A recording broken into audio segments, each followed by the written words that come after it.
With an amazing win in the waning seconds last week against rival Collins, Spencer County finds themselves 2-0 on the young season. But in high school football, there's no time to celebrate. For Week 3, Coach Marksberry has packed up the band and traveled to Crestwood, Kentucky, where tonight Spencer County will take on the 5A Dragons from South Oldham High School. Good evening, everyone, and welcome to South Oldham High School for Week 3 of Bears football and the Teacup pregame show. I'm your host, Bo Bruner, and tonight we have a starter out, and my normal sidekick, John Hutchins, had prior commitments and couldn't be here, so we had to go to the bullpen. We called in our backup quarterback and starting principal, Michael Phillips. Phillips, good to have you back on the show. Man, good to be back. It's been a couple of years since I feel like I've sat up here and it was more basketball stuff, not football. I used to do the sidelines on football, but thank you for calling this week. We're going to miss John, but if I'm going to watch this game, I was going to be here anyways. It's a rainy night. I might as well sit in the press box and not be out in the elements, right? Yeah, be in the drive. For sure. You guys, if you haven't figured out by now, we tried to put the word out on Facebook, but we are delayed 30 minutes. We had some lightning and a storm go through the area right about 6:45, so they kept the teams in the locker room until 7:15 before they could come out to warm up. But as of right now, we're set to go at 8 o'clock, and we've got a lot to get to here on the Teacup pregame show. So we're going to get to our first commercial break.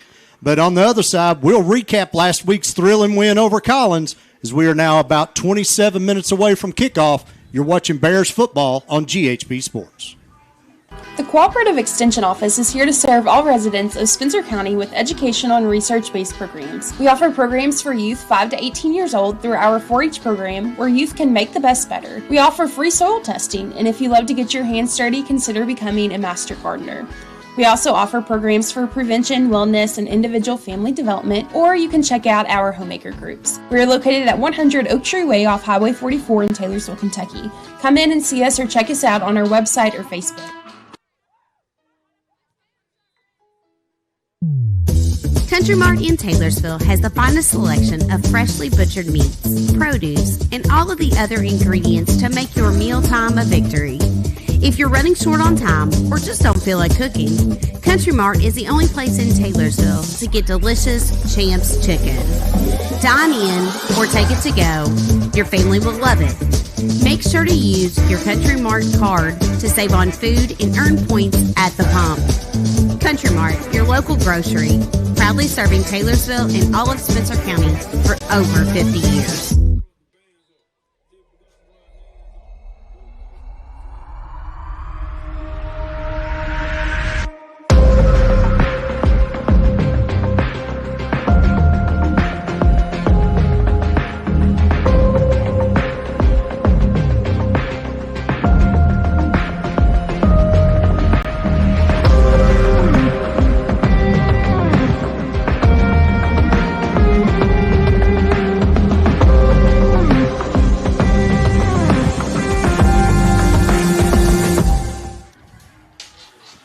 Welcome back to South Oldham High School, wet and soggy South Oldham High School. But Philip's starting to see the sun peek out over here above the horizon. It's going to be a good night for football. It's going to be a good night for football. Still got a little rain falling here, but I don't know what it's like at home. But we had some heavy rain there for a little bit. Yeah, for sure. It was probably wise to keep them off the field and let this kind of blow through, and it'll push us back 30 minutes, but it probably well earned, and we need that for the safety of these kids.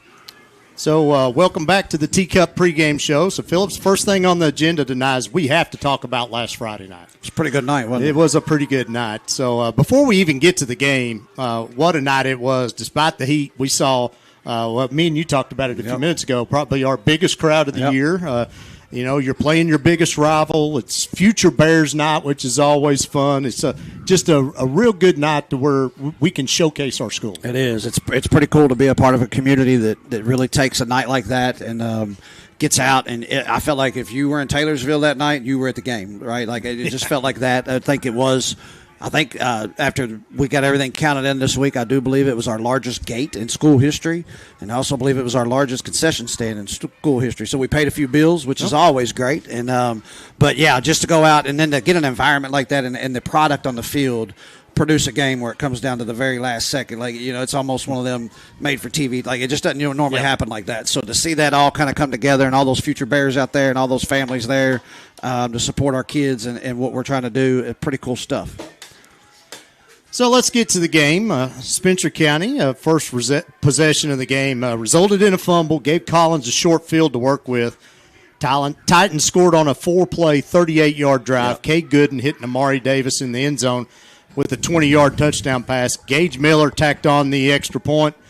Collins was quickly out to a 6-0 lead, but Spencer County Phillips bounced back 56 seconds later. Yep. 2-play, 78-yard drive capped off by Brody Phelps' 75-yard run, which I think ended up being the WLKY Player of the Week. I got home, and there was nothing better. I turned on that station, just happened to kind of catch it a couple minutes, and they had that chopper view of that run. And when he hits that hole, when he hits those two kids, and they just runs over. Yeah, they just kind of fall apart, kind of open the sea, and then he got two more going on the sideline that bounce off of him. But that was just a really cool angle that you didn't normally get.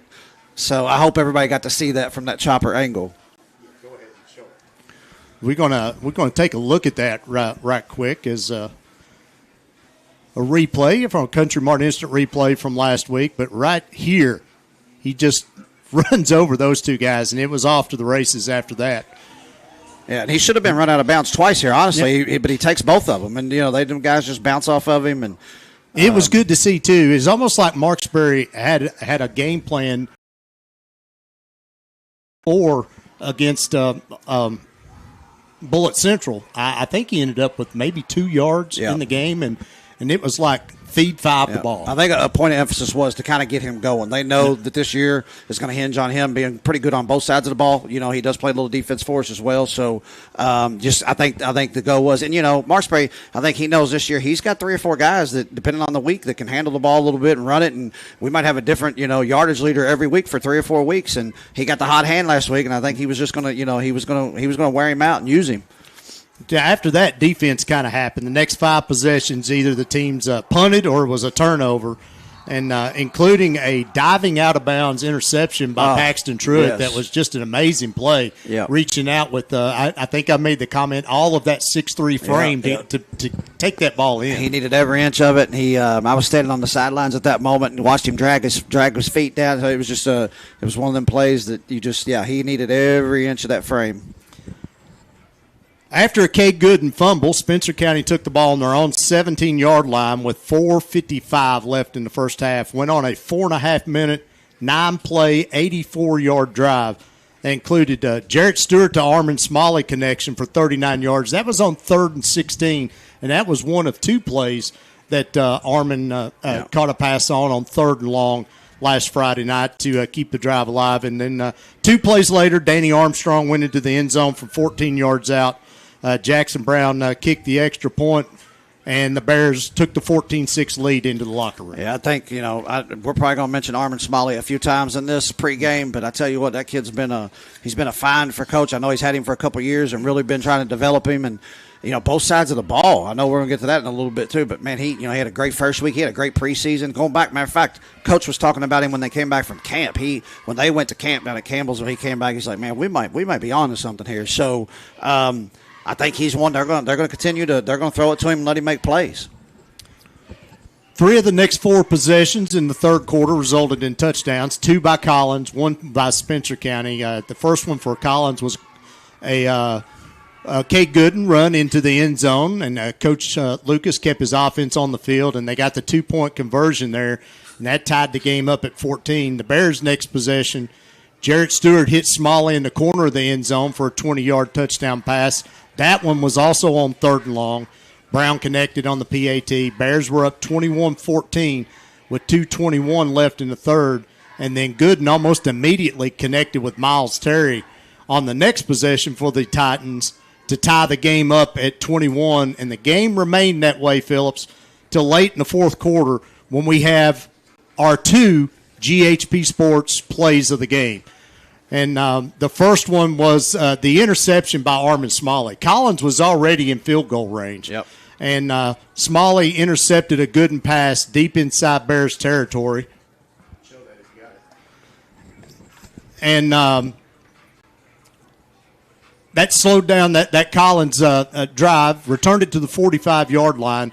Collins well within field goal range there. If that pass is incomplete, Phillips, they probably kick the field goal and maybe win the game. And look, it was an extremely well-thrown ball. That was right in front of me as well. It just kind of went right through the kid's hands, hit that right shoulder pad, pops up, and Armin just grabs it, and all in one motion he's going. I think we would be remiss if we didn't talk just a second about Cade Gooden and what a ball player that kid is to only be a sophomore. He just, he probably, I don't know how many attempts he ended up having. He had to throw it 25 or 30 times the other night, and, that's what they do. And that kid's he's one of the most highly recruited sophomores in the state. Yep. Probably not going to play quarterback in college, probably going to play wide receiver or something like that. But that kid was, he's a class act. Just listening to him on the field after the game, talking to our kids, that's what you want to play against. You're playing against the best, and Mark Spray has a plan always against Collins. It seems to work out pretty good. They're always nail biters, but we do a pretty good job of keeping their passers in the pocket and making them beat us, with the throw. But that Cade Gooden he's the real deal, man. He was fun to watch last week. Then with 52 seconds left and no timeouts, mind you. Yeah. The Bears had to march down the field. They made it to the 4-yard line, and they had, after a pass interference call on the Titans, and then a couple of Bears penalties pushed the ball back to the 14. With 7.7 seconds left, Coach Mark Spurry sent out the field goal unit, and Jackson Brown nailed a 30-yard field goal to win the game for the Bears. Beautiful thing. It was good from 40 yards right down the middle. It wasn't ever in doubt, when it left his foot. So hopefully that's one of them things as a young kicker that he can build off of too, So pretty cool to see there on the replay. But our kids were excited. I was still a little bit. We still had 7 seconds to go or something, but that ball's hit. That ball's kicked well. And it's been good from 40. Yeah. So the Bears finished with 395 yards of total offense and holding the high-powered Titan offense to only 284 yards. 313 of Spencer County's yardage was gained on the ground on 41 rushes. Led by our Trevor Brown Construction Player of the Game, Brody Phelps, had 8 rushes for 123 yards and 1 touchdown. He also caught a pass for 22 yards and had a team-high 6 tackles. Yeah. So, and then Armin Smalley was great again in his second game of us seeing him as a Bear. Probably could have been in the conversation for both games for Player of the Game. For sure. And but he caught 2 passes for 60 yards and a touchdown, but none bigger than that interception he got with 52 seconds left. I'll tell you what, too. I think it's been Jared Stewart's shown some growth this year too at quarterback. He had a scramble the other night on that one of them last drives where he ran left out of bounds. His read wasn't there, and that's something last year we probably wouldn't have seen it. He wouldn't have broke out and done that. So just to see his development and his confidence, for him it's just a confidence thing.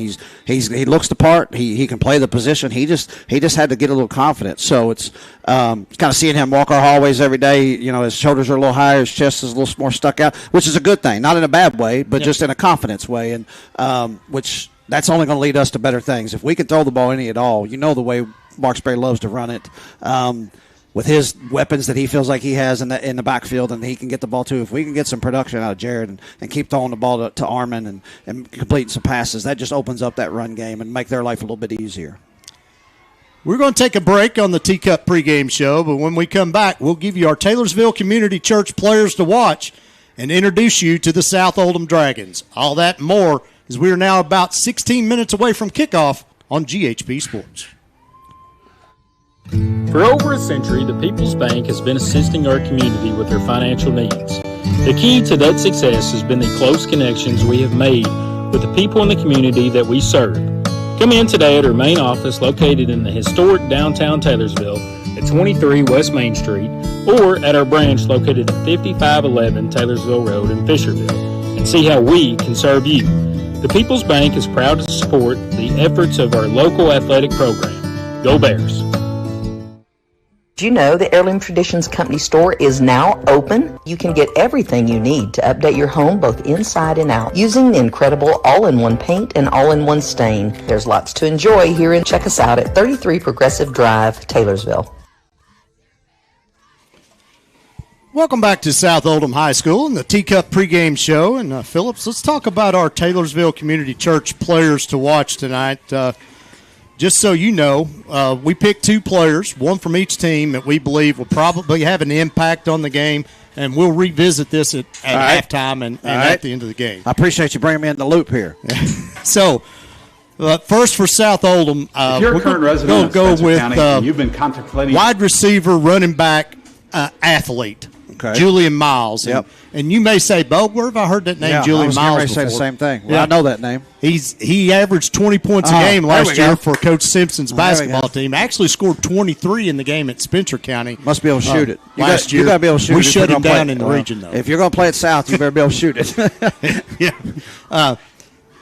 Don't believe he played football as a junior and did not play in the first game of the year against Anderson, but last week he came in for the Dragons, was a leading rusher and receiver, running the ball 6 times for 66 yards and a touchdown. Also caught 5 passes for 104 yards. Wow. So make no mistake about it, number 6 is on the Spencer County scouting report. That's a pretty good treat as a coach if he didn't play as a junior, to have somebody like with that talent level and that skill set to walk in as a senior and to be able to jump in the second game of the year.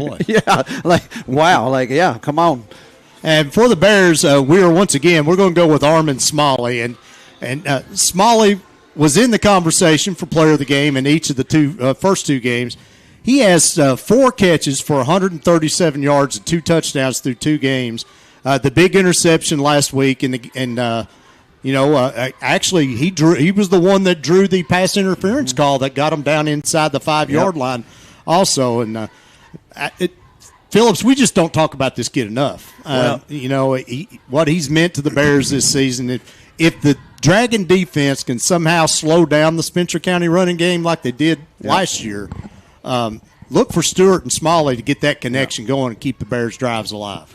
Well, we got to get the ball drive. We know that's going to be a problem of catching it, so I expect it to probably try to be a running game. But I think what I noticed about Armin last week as well is there was a couple times on defense that he made some pass deflections or breakups as the guy had caught the ball, but he was staying with the play all the way to the ground and got the ball loose 2 different times, which ended up being huge plays for us. So just having that football mindset and that skill set to play all the way through the whistle and do those things. And once again, he's one of them that, like, last year he wasn't on the field for us, So he's kind of worked and he's bought his time and he's got out there and earned it now. And I tell you, I promise you, he's got other coaches talking, because that kid that was guarding him last week on defense, that defensive back, that kid's got some low Division I offers, and Armin was having his way with him a little bit. So good things to come. All right, let's talk about these South Oldham Dragons. They are 1-1 on the year. They lost 51-6 at Cincinnati Powerhouse Anderson High School in Week 1. And then won their home game last week over future Spencer County opponent, Nelson County, by a score of 45-14. Okay. They are coached by second-year head man Kane Sams. Sams has been on the sideline in some capacity for right around 17 years, doing assistant stints at Bourbon County, Oldham County, here at South Oldham, and Tates Creek, and he's also the head coach at North Bullitt for one season in 2022. Now, these Dragons returned 15 starters from last year, 6 on offense, 9 on defense. And offensively, this team will run the triple option. It's a Georgia Tech of the past. They kind of moved on from that now, or the Naval Academy type offense if you've seen them play on TV. But now they will sprinkle in some pass plays that you don't see for those teams. The Dragons will employ a 2-quarterback system. Their starter will be senior Ethan Arnold. Arnold will play both ways, but as a quarterback this year, he's 8 of 19 for 136 yards, 2 touchdowns. And Coach Sam says he's very calm under center, and he's a dynamic athlete and get first downs in many ways. Yeah. And the second quarterback is sophomore Adrian Miles. He will also play both ways, offense and defense. And the lefty is 6 of 11 for 87 yards and 2 touchdowns, and more on their defense here in just a minute when we get down to the defense. But the running game begins and ends, Phillips, with the buffet eaters up front. And South returns 3 starters on the offensive line, Matthew Panateros, Brady Schatt, and Matthew Wells. Wells is 6'8", 375 pounds, and is a rogue grader. I think I see him out there. Yeah, probably easy to pick off the field. He was honorable mention All-State last year, and he's got offers from Missouri State as a preferred walk-on and Mount St. Joseph, and there's also several other FCS schools showing interest. And then after Julian Miles, the Dragons return leading running backs are Cole Greenwell and Evan Hickerson. Greenwell ran for 792 yards last year, Hickerson for 255. And then you got 6 different South Oldham players that have caught passes through 2 games, but their main targets are going to be Miles, who has 5 for 104, 2 touchdowns, that just in 1 game, and Anthony Dixon, who's caught 4 passes and a touchdown. Now, on the defensive side of the ball, up front, their leader is 6'4", 260-pound junior defensive end Sam Dawson. He has an offer from EKU, but he's garnering interest from the likes of Miami of Ohio, Cincinnati, Purdue, and Louisville. He's very physical, Phillips, and he will spend a lot of time in the Spencer County backfield if we allow it. So I would think we'll be running away from him a little bit. What do you think? The Dragons also returned 4 of last year's top 5 tacklers in Parker Ellis, Jules Davila, Luke Hatcher, along with Dawson, and they all recorded at least 80 tackles last year. And you remember the 2 quarterbacks I was talking about? Yes, sir. Last year they had 39 tackles and 6 interceptions between them. And it's pretty safe to say this defense is probably going to be a pretty tough nut to crack. Yeah, I know. Talking to Mark Spray a little bit this week, he and I get time to kind of hang out and talk about, what we saw last week and what he's going to see this week. And I know he has been really complimentary of their defense. He thinks it's definitely going to be one of their tougher matchups of the year, so we'll see how they handle that. I want to get back, though. First of all, we got to go back. The head coach's name is Kane Sams. Yep. That is a football name if I've ever heard it. But like that dude, he was born to be around football and play football and coach football. Kane Sams. Interesting. But, yeah, no, they're going to – defensively, this team's going to get after it. It sounds like offensively, it sounds like they're kind of a dual threat. They're not just a running team, not just a pass team. They're going to do a little bit of both. So I'm interested to see how we can handle it. It's going to look a little different. I think Collins last week, we knew they were going to throw it a ton. We just knew they were. And they couldn't really run good much last week, I think, because of the heat, and they knew that would just wear him out so much. Yeah. So I think they had to work on trying to keep him upright and fresh for the 3rd and 4th quarter. So I think it slowed their running down a little bit. But it sounds like this week we're going to see a little bit of both from South Oldham. So I'm excited. We're going to take one more quick break on the Teacup pregame show, but when we come back, Mike and I will give you our keys to the game and lead you up to the kickoff of the Darty's Body Shop and Service Center Game of the Week. Spencer County at South Oldham, now just 7 minutes away on GHP Sports. If you're a current resident of Spencer County and you've been contemplating selling your home, now's the perfect time to have a conversation with us at Brown Realty. Our local teams are experts in the field of Spencer County, and we reach all major counties and cities, helping families along the way. There are so many great things happening in Spencer County, and Brown Realty wants to help you become part of them. With experience in new construction and remodeling and everything in between, you can count on Brown Realty to be with you every step of the way. Coming from humble beginnings, we know a thing or two about keeping families' needs first. If you're buying or selling, Brown Realty is here to help you every step of the way. Brown Realty is proud to be the largest real estate brokerage located right here in Spencer County, with local agents, local knowledge, and a passion to assist others.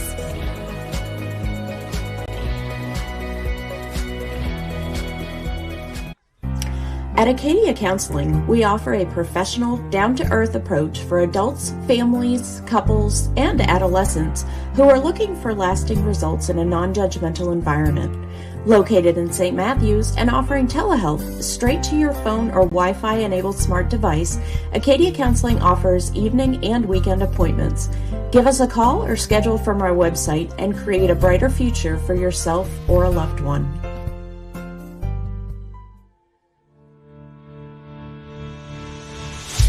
Are you looking for a reputable shop to take care of your ride? Stop by Dougherty's Body Shop and Service Center, offering all manner of body and mechanical work to keep your vehicle looking and performing at its best. Conveniently located at 910 Taylorsville Road in Taylorsville, or find us on the web at Dougherty'sBodyShop.com. Dougherty's Body Shop and Service Center. Big or small, we fix it all.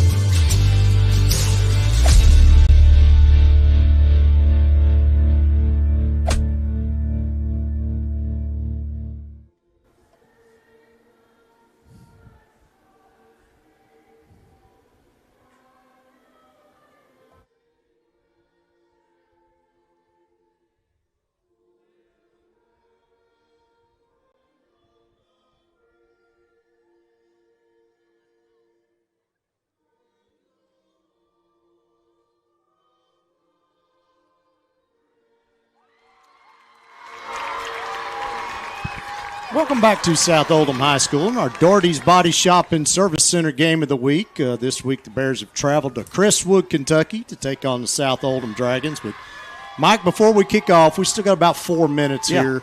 We got to go over our keys to the game. Now, this is usually John's department, and I always leave that up to him. He's the one that's quick-minded and can come up with these things. But we're calling to the bench tonight, so the B team's going to have to make do. So, we're going to start out with our keys to the game tonight. Number one, stay in your lane. And what I mean by that is it's so easy when playing defense against this type of offense for everyone to pursue and go straight to the ball. And because that's what you're taught to do. But over pursuit is what the offense is counting on. When you leave your lane to go for the ball, they will pitch the option to the area you vacated, and they'll be off to the races.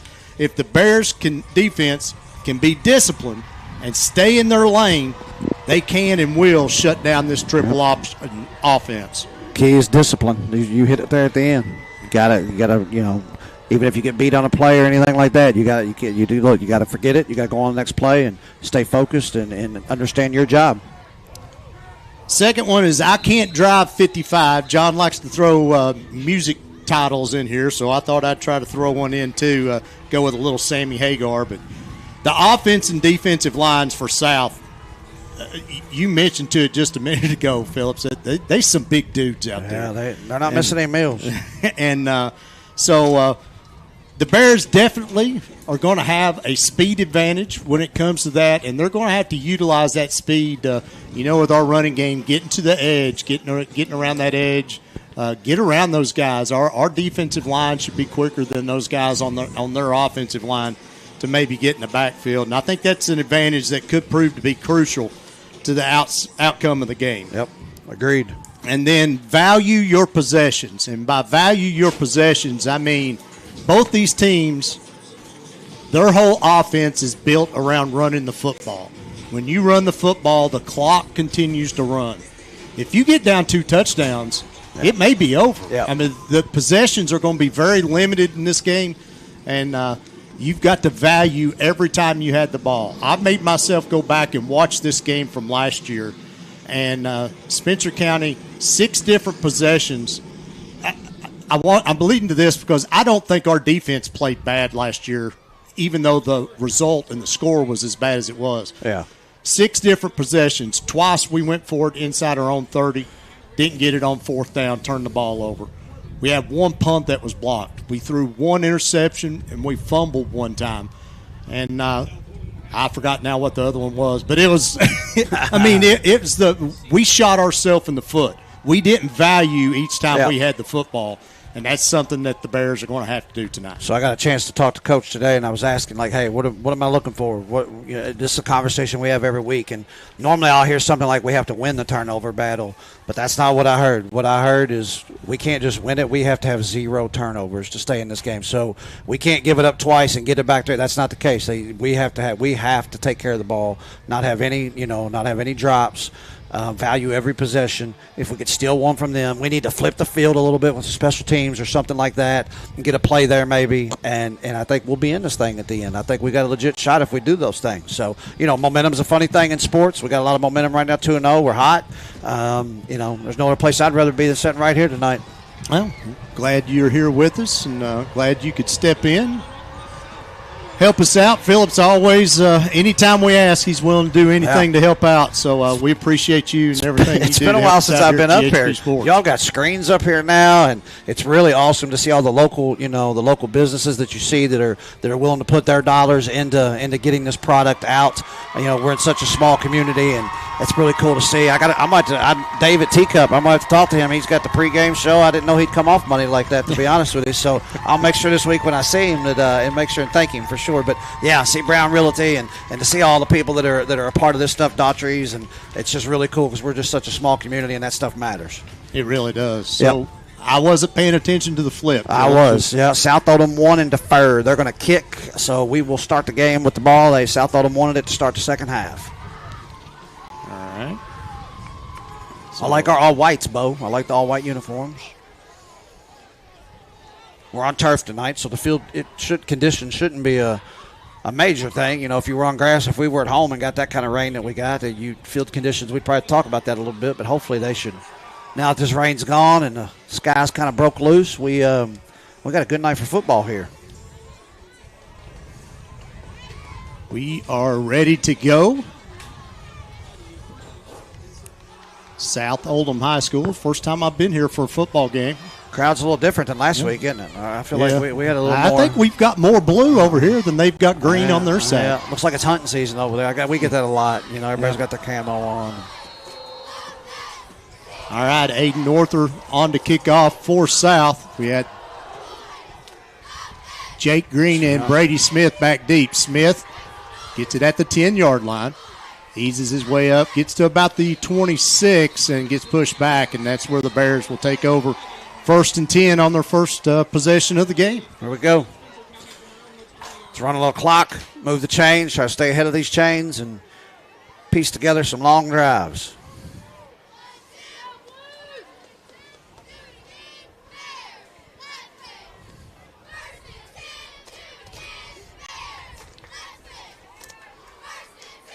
Armin Smalley getting a start tonight for the Bears in the backfield. I believe that's Amari, isn't it? Amari. Yep. Yep, Amari McCarty. Sorry.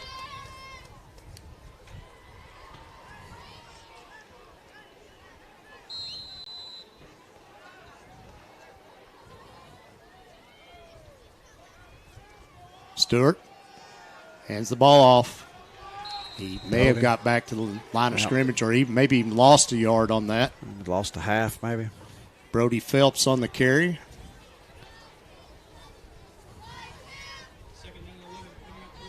So they bring up 2nd down and 11 for the Bears.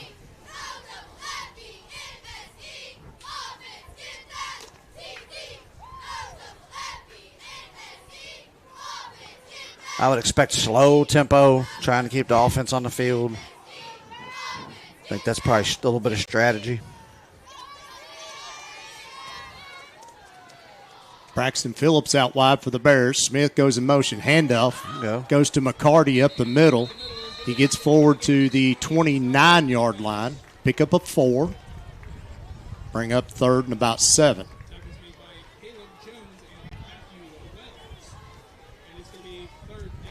I almost expect to see a little pass here, Bo, to see if we can complete something and maybe move the chains a little bit.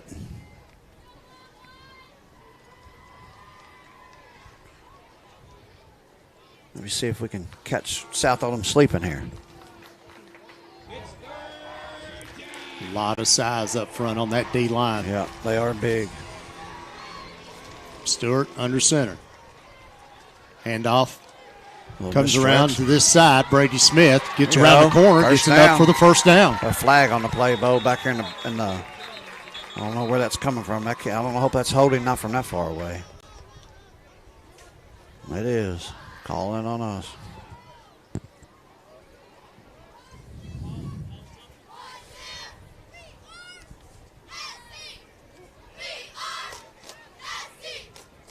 Whew. That must have been noticeable on the Bears. He called that from 20-something yards away.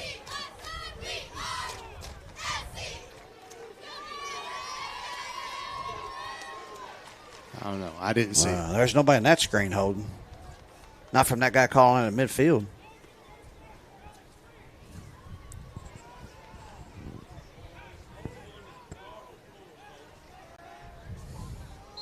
Was there a penalty on them too? He must have called it. It has to be a spot foul, so it had to have happened way out here. Yeah, way deep because it's still 3rd and about 5, 6. Stewart drops back, looks to pass. Got him. Goes over the top, got Brady Smith open off the fingertips. Incomplete. The ball's got to be caught, Bo. That'll bring up 4th. I like it. I like the play call. 4th and about 7.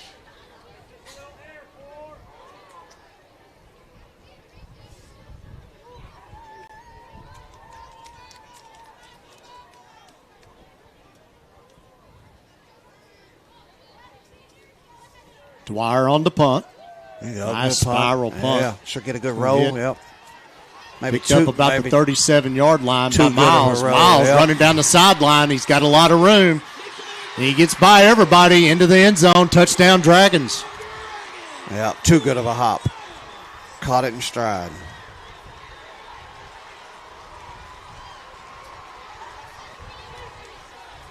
$63-yard return for Julian Miles. That was one of our players to watch, Phillips. Yeah. Yep, good punt. Almost outkicked his coverage a little bit. It took that big Sunday special hop, and he caught it in stride, and it was, you could kind of see that one developing.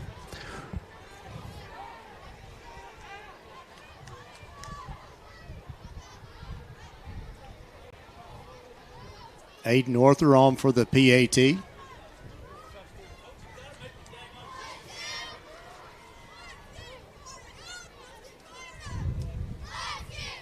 kick is up. And it is no good. Wide to the right. Yep. And with 9:56 left to go in the first quarter, South Oldham 6, Spencer County 0. I mean, Bo, you just can't have a holding penalty on a first down run that puts you in a fourth down predicament and then not catch a ball that's probably catchable. Those back-to-back, that just hurts. Yep. And then you give up the back-breaking punt return. So got to get back out there, try to get this offense rolling. The Miles kid looks pretty good, Bo. Yeah. For a kid that didn't dress last year, didn't play. I'm interested to know the story on that. I wonder if did he play a sophomore year, do you know? Yes. So he did. So he just set out his junior year.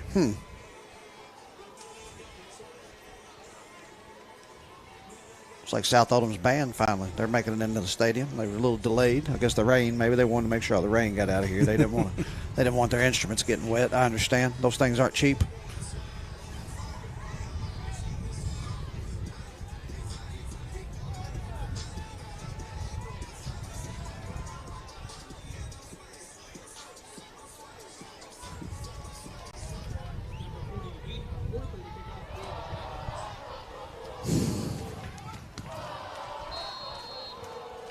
$9:56 left to go. Arthur with the kickoff. A little bit short. Caught by the up back. Danny? Yep. Hit and taken down right about the 27, 28-yard line by Danny Armstrong.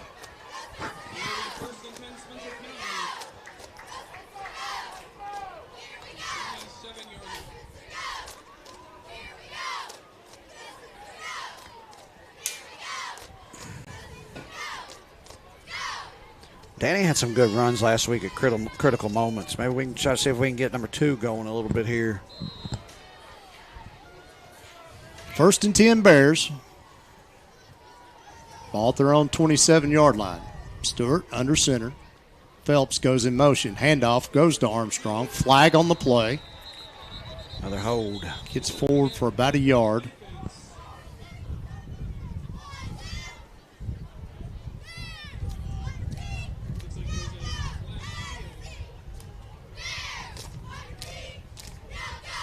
It'll be a long night, Bo, if we're holding on every play. Yep. I'm trying to keep up with stats, Phillips, and I'm not succeeding. Oh, yeah. We may not have any.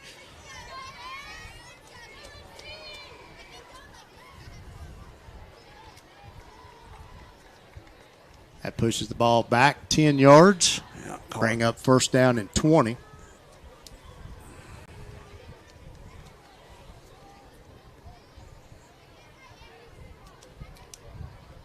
From the 18-yard line. Smalley out wide to the right. Smith goes in motion. Handoff again up the middle. Again, gets nowhere, maybe a yard. Bring up 2nd down and 19.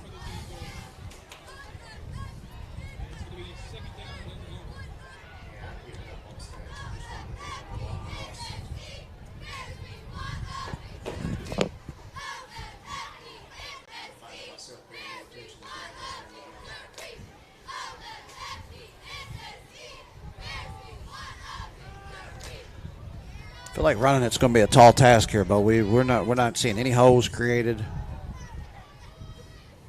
This time Stewart rolls out to the right, looking to pass. Spins away from one guy. Now he's going to let it go. Intercepted. We got a flag coming in late. Ball returned to about the 15-yard line. Intercepted by Caleb Jones.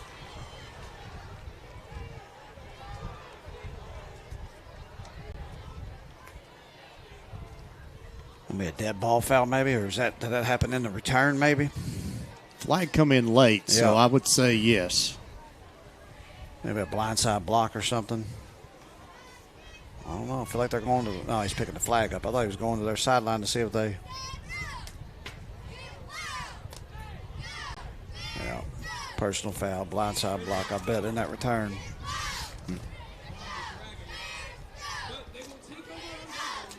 It moves the ball back to the 35-yard line. They are big up front, too, on offense, aren't they? First time out on the field for the South Oldham offense. 8.5 minutes left to go in the first. Who's that 0 in the backfield, Bo? That's the Sam Dawson. Run up the middle. Bounces off one tackler, gets down past the 30 to about the 26, 27-yard line.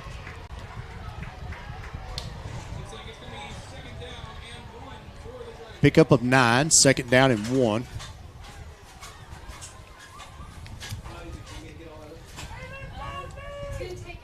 Dawson is he's the defensive end that we talked about in the pregame. Ooh.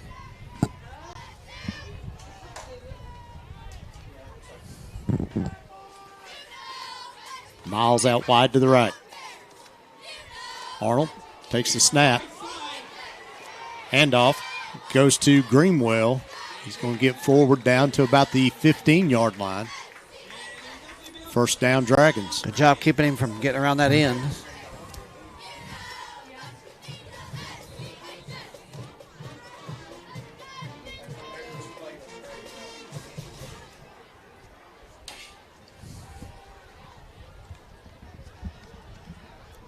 Clock continues to run. 7.5 minutes left to go in the first.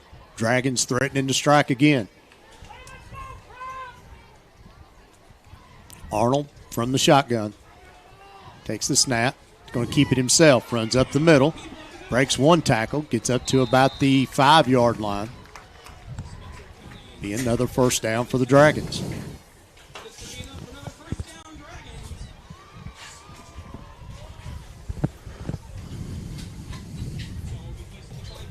Kind of having their way right now with us, Bo. Yep.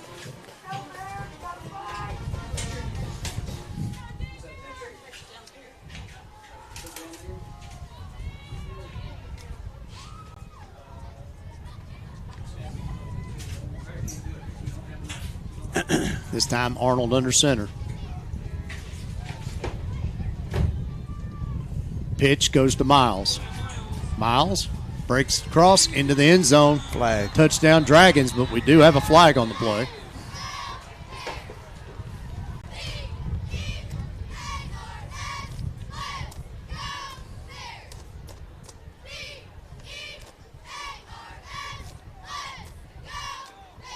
Holding on the offense. That'll push them back 10 yards.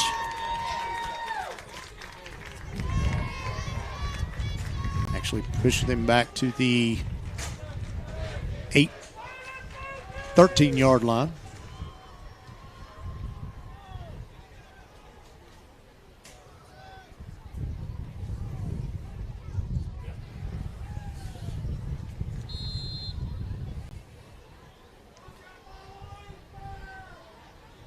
Arnold runs back in with the play.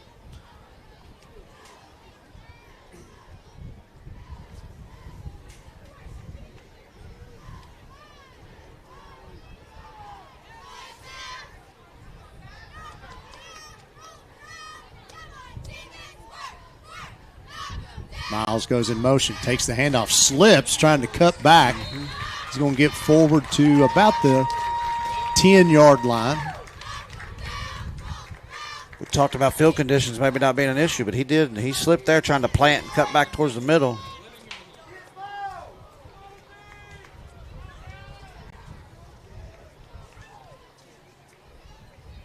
We'll mark the ball at 11, so it bring up 2nd and goal from the 11-yard line.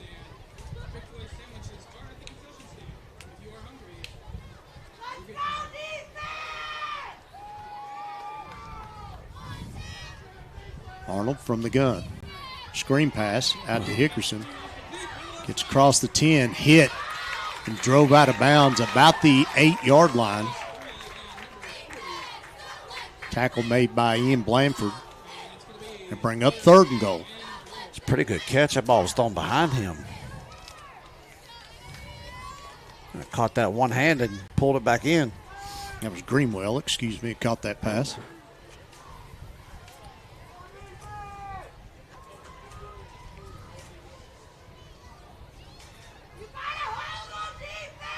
Be a big stop here, Phillips, for the Bears. They get back over here. If they get out of this with a field goal, 3rd and 7. Come over here and try to collect themselves. Wonder if it's 4-down territory for them, Bo. Arnold scrambles off to the left. He's short. Spins. He's going to be just short of the goal line. Yeah, maybe the 1-yard line. They're going to mark it at the 2. Bring up 4th and goal from the 2. Comes the big package. Bringing the bigs in, Bo. Dawson coming in. There's a lot of meat on that line. You don't see high school lines that look that big every day, every week when you travel around the state and play different teams. 5 minutes left to go in the first quarter. Bears trail by 6. Dragons at the 2-yard line, 4th and goal. Arnold, handoff up the middle. He got stopped at first. Did second effort get him in? No, that's our ball. No, Spencer County ball. Down. It's a big-time stop, Bo. It's a big stop. Things looked like they were definitely headed south there, Phillips, and Bears come up with a big stop here now. Deep inside their own territory, but that's better than putting 6 more on the board for the Dragons. So we see here on Country Mart instant replay. Handoff goes to Greenwell. He's hit immediately. Stood him up in that hole. I think the ball came out. Did he fumble it? It looks like they're scrapping for the ball there. Yeah, the ball had come out. So he fumbled that ball. 4:50 left to go. Bears with 2 out wide to the right. Smalley and Smith. Handoff. There you go. Goes to Phelps. Runs over a couple. There we go. Gets it out past the 10 to about the 11-yard line. A little breathing room. Just away from that goal line a little bit. Yep. Close to first down. They are moving. They're giving him the first down. Moving the chains.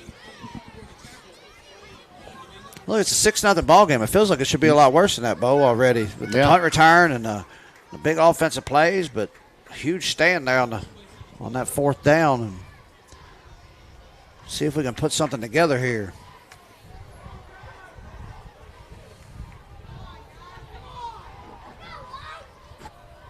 Higdon in motion. Handoff, Armstrong. Gets up to about the 15. I believe Marksbury would take it all day. Pick up of 3. Yep, he'll bring up 2nd down and 7. 3.5 yards every play.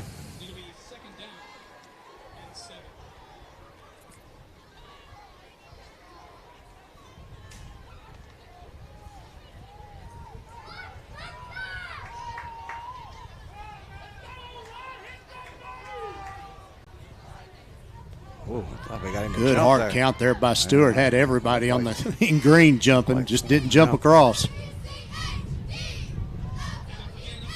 And up, I believe that's to Phelps again up the middle. He's going to pick up about 2.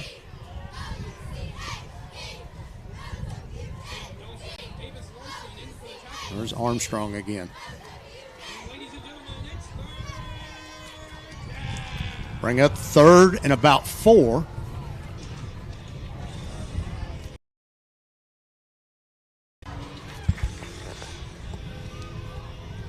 Bears got to get a first down here, Phillips. They haven't got one. They got the one by Brady Smith. It got called back for a hold. Got that one. We're one on this drive. To start this drive is the only one we've got, I believe. Might be time to get Armin involved. He's going to have to see a ball here soon, I believe. Well, looked like maybe he was going to. I feel like both of our receivers took off there. Yeah. Got to push them back 5 yards.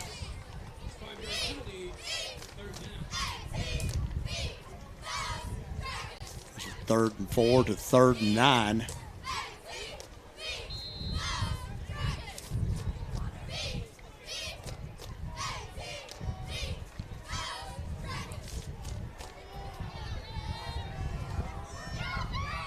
Two out wide to the right for Stewart, under center.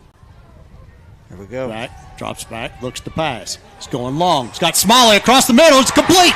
Smalley. They're running away from him. Yep. Down to the 10, 5, touchdown Bears! Picked up right where he left off last week, Bo, and week 1. 88-yard touchdown strike from Jared Stewart to Armin Smalley. Do you think that last play was going to him? That's why he jumped off sides? Yeah. Same thing happened last week. Yeah. He jumped off sides, and they ran that little post or corner route to him in the end zone, and he caught it, and I think he gets a little antsy when he knows it's coming his way. Jackson Brown on for the PAT. That's 2 great deep balls Jared's thrown. The one that was dropped. Does get it down. Kick is up, and it is good. And with 2:17 left to go in the first quarter, Spencer County 7, South Oldham 6. Yeah, I mean, here's the replay here. I mean, what a well thrown. The protection's good. You know, gives him time to step up in the pocket. And Armin never broke stride on that either. And at that point, you knew we were going to the house. I told Marksberry last week after the game, he's stumbled across one here that I'm telling you, if this kid has 2 years like this, he's a talent. I mean, colleges are going to take note. They're going to have to. Yeah. Great track athlete, you know, can do anything for Coach Howie in track and field when the spring gets here. I got the opportunity to go down and watch him last year in the indoor track meet in the wintertime. First time the state of Kentucky had held that, so he was down there participating for Spencer County in that. Really cool opportunity. So, kid's just an athlete. If I'm not mistaken, I think his grandfather was an Olympian. Really? Yeah, I do. I do believe I heard that story. So I forget what year or for what country, but I do believe that his grandfather was. I'll confirm that this week, but I'll get that back to you. I don't want to give false information, but I do believe I've heard that.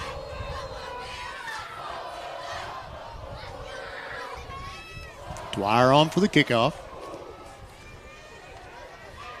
Good boot. Fielded at about the 8-yard line. Cut back the other way. Got a little room. Gets it up close to midfield. It's going to go down about the 45-yard line. 35-yard return for Anthony Dixon.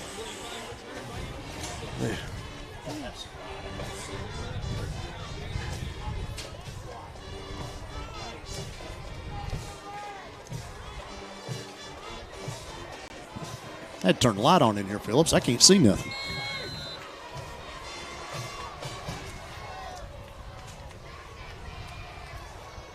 All right, so Coach I are probably going to get over here and talk to these guys on the kick punt return team, John or Phillips. That's twice now. Yeah. Their athletes are just getting in space and making something happen with it. Arnold going to keep it himself. Biller had a hand on him. Get hit out of bounds. Braxton Phillips gets him about the 49-yard line. We got a flag comes in late, I don't know. out way away from the play. It looked like Brody Phelps got hit in the back, but maybe I caught the back end of that. But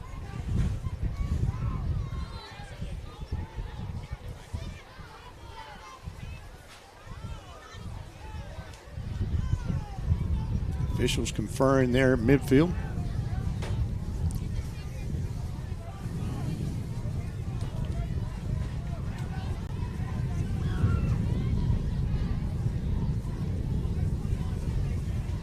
Well, it's taking them a minute, Bo.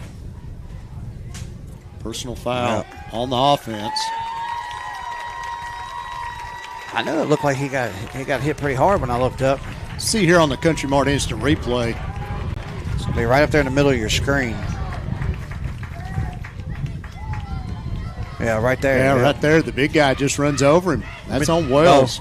Can I give that guy hit when you're 6'8"? You can't hide all those kind of plays out in the middle of the field. He may not hit him that hard. Does he know that? He's not hiding it. He can't get away with a cheap shot. It's not happening. Takes him back to the 35-yard line. Be 1st and 20. Miles goes in motion, takes the handoff. Phelps meets him, and a host of Bears takes him down about the 36. Pickup of 1 for Miles. It's the best words in football. A host of Bears. I love when you say that, Bo. That's the way this group tackles, man. They're always that way. You know, like they just play together. It takes all 11 of them to get it done. They know that and understand that. They actually volunteered yesterday morning to practice at 6 a.m., Bo. They started that last week because it was so hot last week. And then this week they went back to after school, and I think some of the upperclassmen came to Marksbury on Wednesday and said, we want to go tomorrow morning. We like that, getting up and being there at 6 a.m. So, Coach, he ran with it. He had them there nice and early. I love getting on campus at 6:30, and you see all those kids out there getting after it. It's awesome. Arnold from the gun. Rolls out to the right, looks to pass, being chased by Massey. Boom! There we go. And taken out. Ball comes loose. Winstead, Bears football. I believe that's Winstead. Massey with a huge hit. Huge hit by Jack Massey. Wow.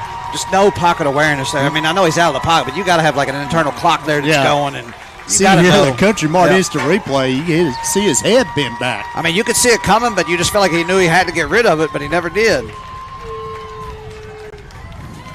Wow. Winstead right there to fall on it. Winstead right there to pick it up. Love it. 1st and 10 Bears at the south 33-yard line.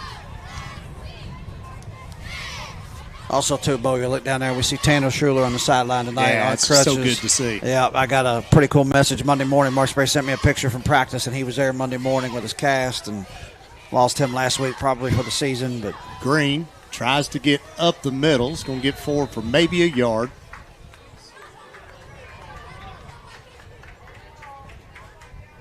And we flipped the momentum in this game. This looked like we were going to run out of the stadium there for a second, Bo. They were less than a yard away from going up 13-0. 43 seconds left here in the first quarter. Probably run one more play, I bet. Marksbury will probably flip it and go the other way and see if we can put something together here to start the second quarter.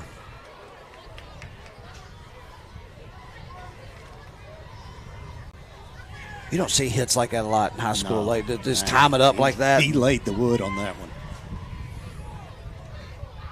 Hand off up the middle. Gets around to Green, bounces it outside. It's going to get up to about the 25-yard line. That's going to be real close. Yeah, yard short maybe. All right, let's flip the field and go the other way, Bo. Yep, 5 seconds left. That's going to bring us to the end of the first. Your score, Spencer County 7, South Oldham 6. We'll be right back on GHP Sports. Who is Thoroughbred Asset Management? We are local financial professionals for local people. We are your hometown coaches. You'll see us at your school ball games, your church functions, our local chamber events. Investing in Thoroughbred Asset Management means investing in you. We are community members with the goal of helping others. We know you work hard for your money. Let Thoroughbred Asset Management help plan a retirement strategy that works for you. We have access to all types of investment options and will form a plan that fits your individual needs. We have the tools and strategies we need to help make your goals become a reality. Do you know the Heirloom Traditions Company store is now open? You can get everything you need to update your home both inside and out using the incredible all-in-one paint and all-in-one stain. There's lots to enjoy here, and check us out at 33 Progressive Drive, Taylorsville.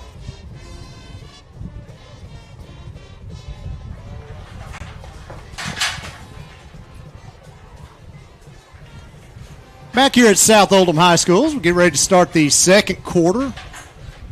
Spencer County got the ball, second down. They're calling it 4, Phillips, but I thought he got a little closer than that. It did look like it, which we're... Got the ball marked at the 26-yard line of the Dragons. 2nd and 3. 3rd and 3. 3rd and yeah. All right. Move the chains here. Higdon in motion. Ball goes to McCarty up the middle. Hey, keeps driving forward. He's That's going to be close. I believe he's got it, Bo. Let's move him. Did you think the way the first 2 minutes of the game that we'd be leading at the end of one, Bo? No indication yet. I believe they're going to measure. Yeah. No, that's like I was saying before we went to that timeout there. I mean, they were a yard away from going down 13 to nothing and could not move the football. No, get a penalty, get that fourth down stop on the 2, get that initial right out of the gate first down to start that drive and then hit the big play. It's once again, I think a game like this is what you do. I think you try to win 4 quarters. You try to chop it up into quarters and at the end. Close. I believe he's just short. I think you go for it, Bo. What do you think? I think you have to. At least hard count them. They've shown that they can move a little bit. I mean, that's a quarterback sneak. Marksbury does have 3 timeouts left. He has been known to do that and then burn one. He's on quarterback sneak it, I believe. I don't know. They got the big guy playing in the middle here. He's awfully long, Jared, as you need. He can get a lot lower than Wells can, though.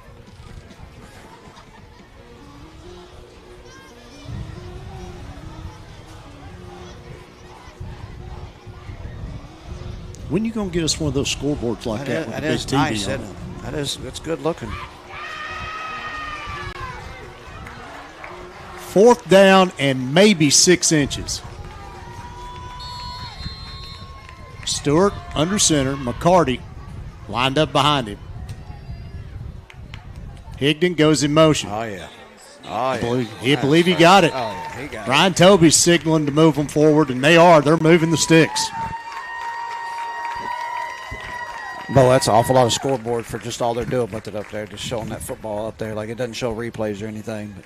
Well, that's where we get GHP-SPORTS to just hook right into it. Get them tied into it. I like it. I like what you're thinking. We get Charlie to pay for that. Yes. We'd even put his name up there on top. We would. Front and back. So people see it from the road. 1st and 10 Bears. Ball at the 21-yard line.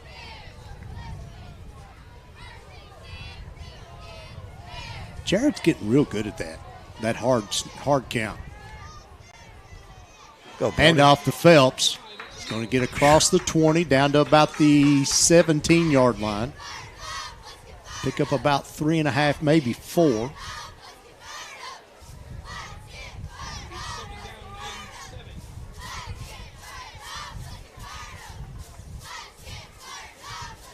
That hole looked a lot bigger than what it was, but that closed up awfully quick. Let's take our time. 2nd down and 7. I wouldn't be in any hurry to snap the ball tonight, I don't think. Stewart looking to pass. It is incomplete. Batted down.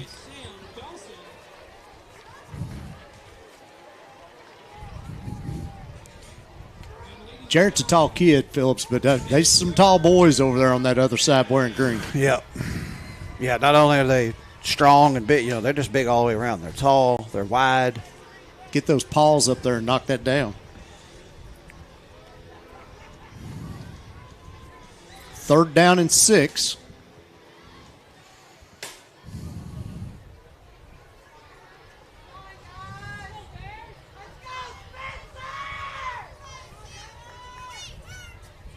Hand off to Higdon. Tries to get around the right side. Hit. Goes into the guy carrying the stick. Yeah, the pylon to measure, yep. It's going to be 4th down. I'm not a football, like true play calling. I just don't like those stretch plays to the short side of the field like that. To the short side. Yeah, it just, you don't feel like it ever has time to create. Got Jackson out here. Jackson Brown. It's about what he kicked last week, isn't it? It's a 35-yarder. 35-yarder here. What do you think? Think they got a fake in them, Bo? I don't know. There's a lot coming from this side. It's down. The kick is up. That's good, and Bo. it is good. 35-yard field goal for Jackson Brown, and the Bears, with 10 minutes and 12 seconds left to go in the first half, take a 10-6 lead. We've become Kicker U, man. Yeah, I'm not going to say it, but I've got a stat for you, but I'm going to keep it to myself. All right, well, just saying, after last week and then this ain't week. wood, but Kicker U.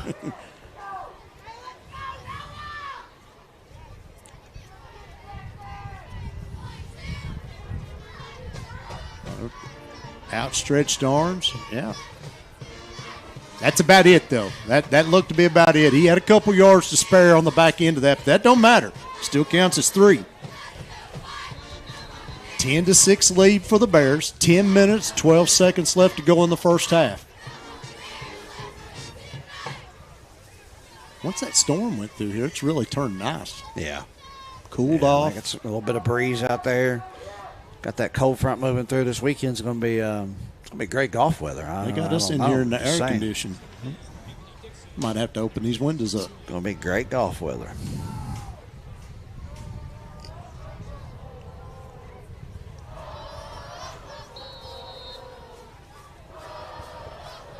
They had a few students show up tonight, Bo, in the rain. Not a bad little student section. America night, it looks like. Julian Miles and Anthony Dixon back deep. How about we kick it away from them? I do not Miles like this guy touching. gets it at the 15. Tries to get around to the right side. He's going to get up to about the 24, maybe 25-yard line. And the Dragons will take over there, 1st and 10.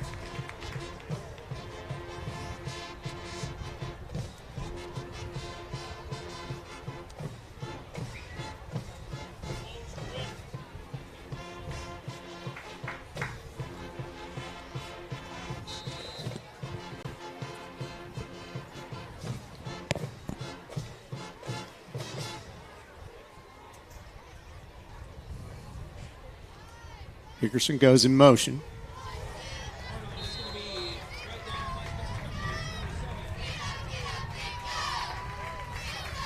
Last week, I don't know if people pay a lot of attention, but we moved Paxton Truitt up into that linebacker position, got him away from like safety, and I think that's made a difference, getting him closer to the line of scrimmage, letting him make more plays. I feel like that's an adjustment that's going to work out over time. Ian Blanford in on that tackle for the Bears. 2nd down and 9.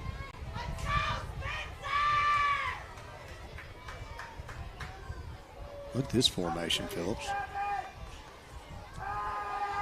Drops back, looks to pass. It's complete to Hickerson. Got to make a tackle there, Brady. Makes Brady Smith miss. Yep. He's going to get across the 30 up to about the 33. Going to be a couple yards short. It did slow him down, though. That was good because it was kind of one-on-one there for a little bit with some space. It's a good job by Brady to kind of not get the tackle, but to slow him up where the host of Bears could get there to make the tackle. Just got a text from John. He's at home watching. Hope you enjoy your vacation day, John. Didn't know we had those. I didn't either. We missed you, John. Well, you're a new hire, though. I am a new hire. You're still on probation. Yeah, I agree. I'm a 1 week hire. Temp service.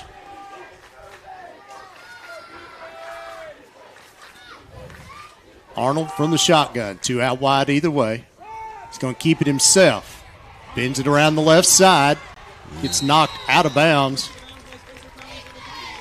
Caleb Higdon gets the tackle, but he's going to get up to about midfield and be 1st and 10 for the Dragons.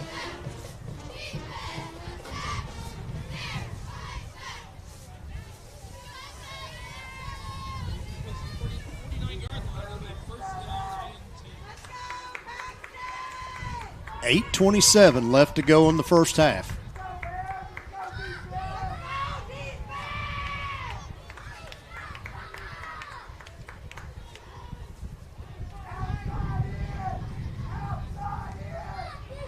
Hand off to Greenwell.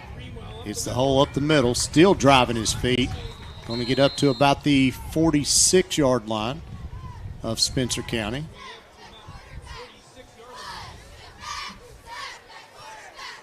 Gain of about 5. Bring up 2nd down and 5.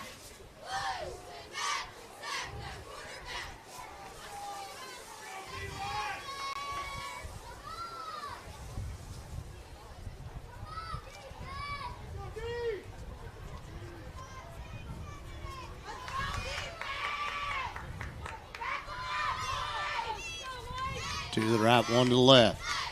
Arnold from the gun. Hands the ball up to Miles. He's going to get for it. Drop the ball. Believe he got it back.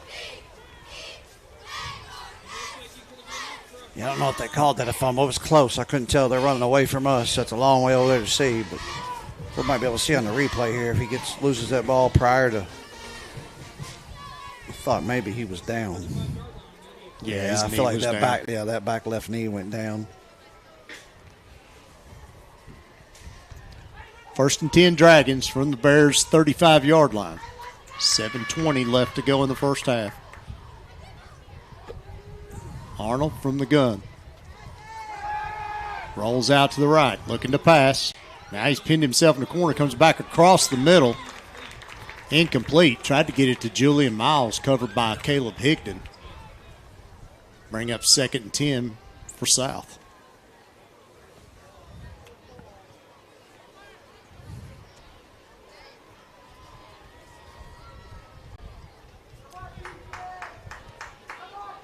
Phillips, we turn them into a passing team. I think that's what we want to do here. Oh, for sure.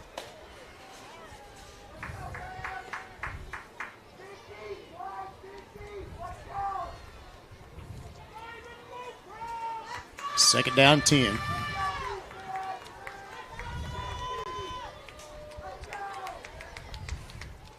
This time under center. Rolls out to the right again. Being chased by Massey, and he takes him down. Good.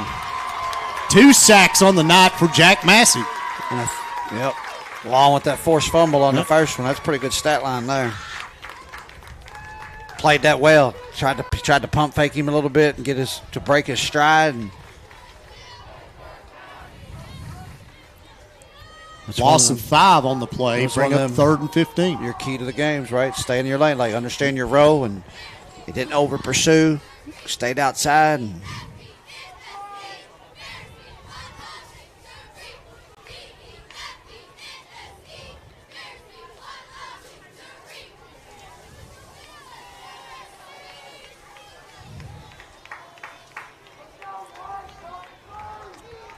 Four wide here for the Dragons. Timeout South. It'll be the first timeout taken in the first half.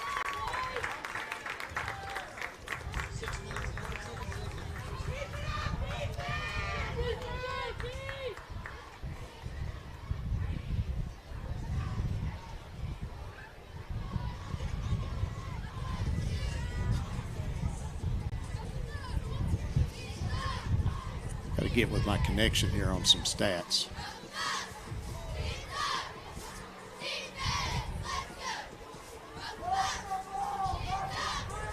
I feel like that 4th down stop there at the goal line has been a huge momentum for our defense. I think they just look different. They got a little more pep in their step. They look like they're, when the ball snapped, looks like they're live. Looks like all 11 are moving together. Like, I feel like we were taking it on the chin there for a second, and that one play, that one stop there on that goal line That was the turning point. Oh, for sure. Now, getting that 4th down stop there inside the 2. And then when your offense flips it and goes 98 yards, that makes it even better, doesn't it?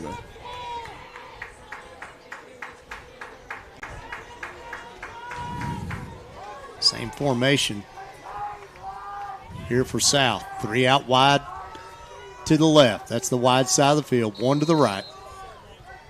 Arnold under center. Still hadn't seen Adrian Miles at quarterback tonight. No. Now he's rolling to the right, left. Turn around. There we go. It is incomplete. Yep. That was in Julian Miles' hands. Yeah, a little bit behind him, low and right, but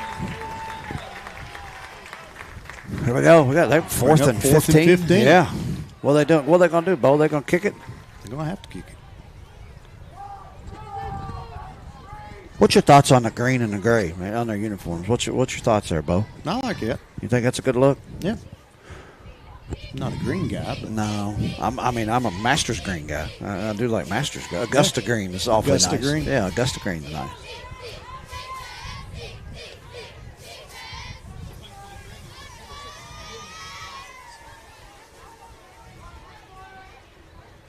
Bears with nobody back deep. Oh, they got to watch it. He'll go. Wow. Miles kicks it. Oh, that's pretty good. On the 1 yard line, right or 2 yard line. The 1 yard line. Played that perfect. Yeah. And the Bears had to respect that with Miles being the front punter. For sure. 5 minutes, 57 seconds left. Bears got the ball on their own, we're going to call it the 3-yard line. All right, let's see if we can do it again, Bo. Let's just take it from one end of the field to the 2-yard other. line. Yeah. 2 98-yard drives in one game. That'd be nice. Yeah.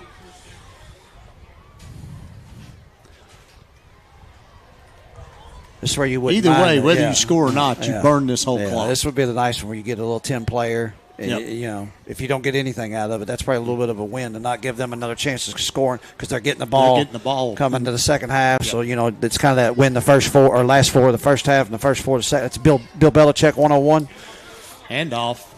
Phelps drives forward, gets close to the 10. Looks like he's going to go down about the 8-yard line. He's a tough runner, isn't he? He is. You know, especially as high as he runs. Usually tough runners are running a little bit lower, but he runs with kind of some high pads sometimes. To be so tough, you know, like, I mean. Pickup of 6 on that. 2nd down and 4.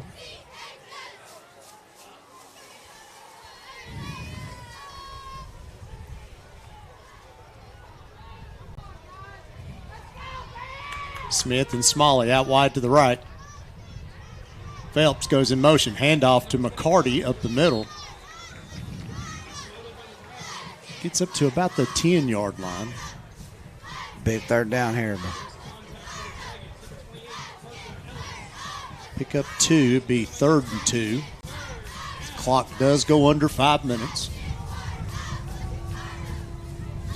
Well, our sideline was adamant we changed footballs there. Wonder if that's got anything to do with it.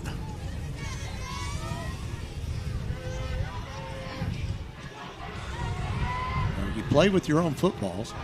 Yeah, this time they call over switches. He's on the left side. Stewart steps back, now back under center. Smith goes in motion. Yeah, they're going to burn one here, aren't they? Yep. Try to draw him offside. Not bad idea. And that'd be the first timeout taken by the Bears. 4:22 left to go in the second quarter. Bears lead 10-6.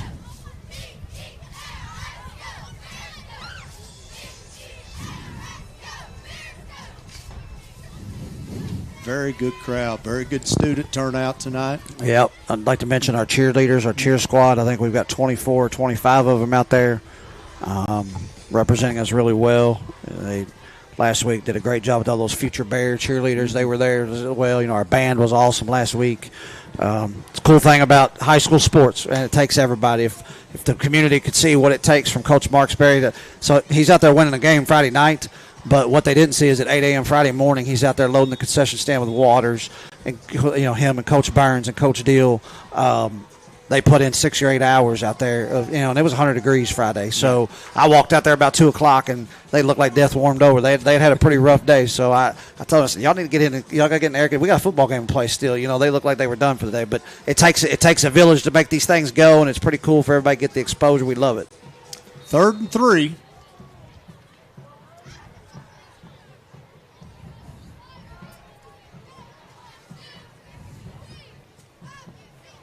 Pitch. Hold on to the football. No, I think that's drives forward. I think he got to the 11. That's going to be just short. Well, looks like they may give him the 12. 4th down. Yep. That was Jake Green, wasn't it, I believe? Yeah, that was Green. Yep. It's hard for me to tell them numbers apart that far away. I mean, you have to punt, don't you, Bo? You have to punt. Well, he's going to send them back out here again, try to draw them off sides. They're not snapping this football. You don't think? I don't think so. This is where they got in trouble last year, Phillips.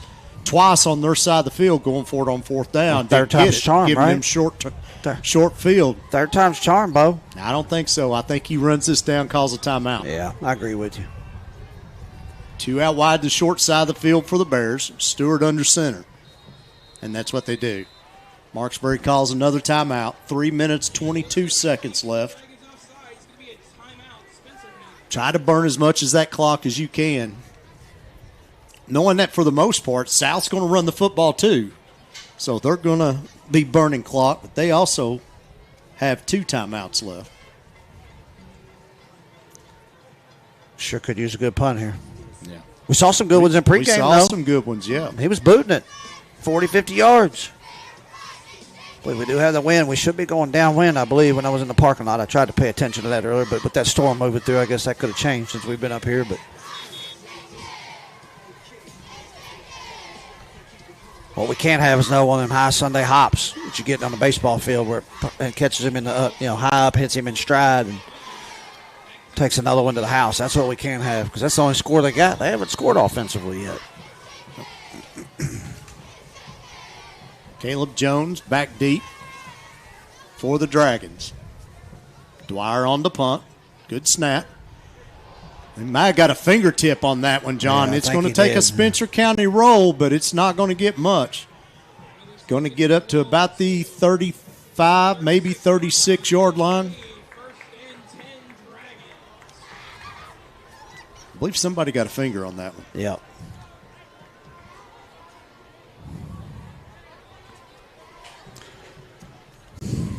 Coach Marksbury is going to ask for his defense to stand up one more time here in the first half. 3:09 left to go.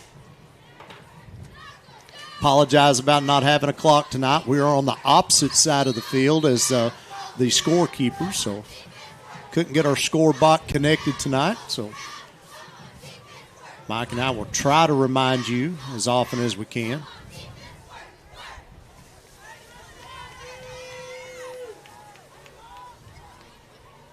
Arnold from the gun. Hands the ball off to Hickerson. And pick up 2, maybe 3 on that play.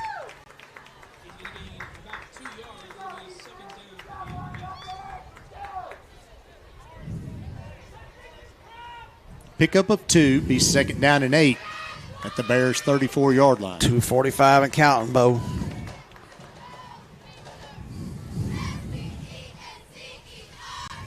It's definitely 4-down territory for the Dragons here.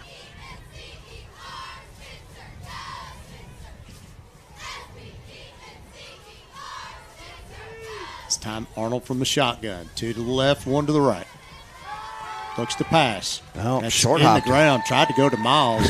Threw it at his feet. And that'll bring up 3rd and 8. So I don't know if I think watching Kate Gooden last week kind of spoils you a little bit when you watch. Like, he didn't really miss a pass last week. Now, they had some drops, but he had some kids not catch it. But you didn't see him short hopping balls. So it's just it was a little unfamiliar to see that ball short hop in there like that on what last week was pretty routine for Gooden, But I know that ball's wet tonight, too. I know that's probably got a little something to do with it. But now the team manager's getting a workout tonight. Probably bought stacks of towels. Yeah, 3rd and 8. 2:20 to go. Yep. I do think they're in 4-down territory now, Bo. Absolutely. Yeah. Miles in motion. Arnold looks to pass, goes across the That's middle. long. That's way overthrown. No. Trying to go to Caleb Jones in the end zone. Being chased by Brady Smith. That'll bring up 4th down and 8. Nope, they're punting it, Bo. It looks like they're swapping it out. Yep. Bears do have 1 timeout left. 2:15 left to go in the first half. We done it last week, 52 seconds and no timeouts. Hey. I mean, we've shown we can hit the deep ball. But now we have to watch here.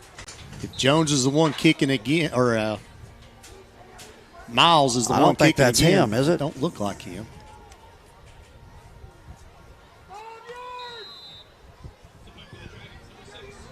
Bears again, nobody back deep. They're playing for the fake, right? The kick is off, and it's going to land about the 3, and it's an end zone. Touchback. No, they mark it inside the 1-yard line.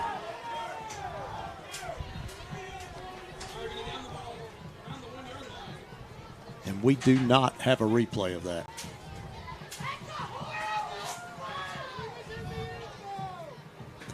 we're so far away from that, Bo. It is really hard to tell. We could sit up here and argue and be a homer and say, yeah, that was in the – it looked like it did, but it's – we're a long way away down there, that dark end towards that end zone. It's really tough for us to see it. But being the team we know we're rooting for, I thought it was a terrible call. 2:07 left to go in the first half. Bears with one timeout, 99 yards to go. They've got to get it out of the shadow of their own goalpost. Yeah, you just can't give up 2 here. That's what you can't do. Stewart keeps that one, I do believe. Again, I can't see that far. This is why I couldn't coach football. I would have to try to throw it deep here. I mean, they're selling out everything. You've got a guy that's been maybe the best receiver. I don't know if anybody's had a better start than Smalley across the state. I mean, he's had a great first couple of weeks here. I know it stops the clock. But man, I feel like they are hunting for that 2 points, trying to get that safety, and they're hunting. But we just want to get out of here. I think you got a 10-6 lead. You lost 46-0 last year, Phillips. You get into the locker room with a 10-6 lead. I think you're happy where you're at. Handoff again up the middle. Now they're calling timeout with 1:11. Timeout South Oldham. This will be 3rd and 8 maybe, somewhere in that area, 3rd and 9. Is that their last one or they have one more? They've got one more. Yeah, Each team with one.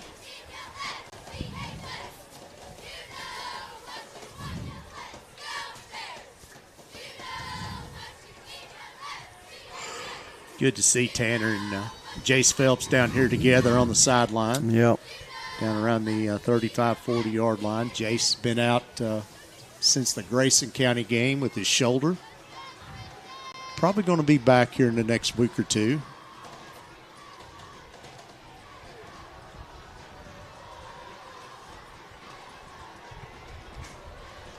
Speaking of him being out, Richard Gilbert coming in center, coming in that scrimmage over at Grayson County and done an excellent job. Been earning his keep, hasn't he? He's earned his keep, definitely. There may have been once or twice over the course of the season so far. There might have been a bad exchange between him and Stewart, but knock on wood, no bad snaps. No. He's had a great couple of weeks here. Yep. That's just a sophomore. What a luxury to know, that you. Stewart looking to pass. He's got to get rid of it. Gets outside the tackle box, just throws it away. Yeah, they kind of blew that up. He never had opportunity. Minute 5. The clock stops. I don't know if I pass that there. You're not going to get anything out of it. You run it and make them burn that last time out.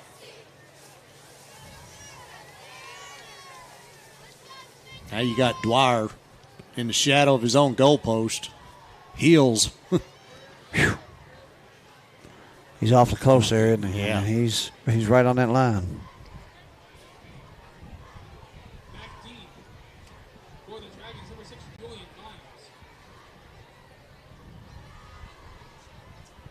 Does get it away. It's not going to go far. It's going to take a Spencer County roll out to about the 25-yard line. And with 56 seconds left and one timeout, Dragons do have a shot to double dip here.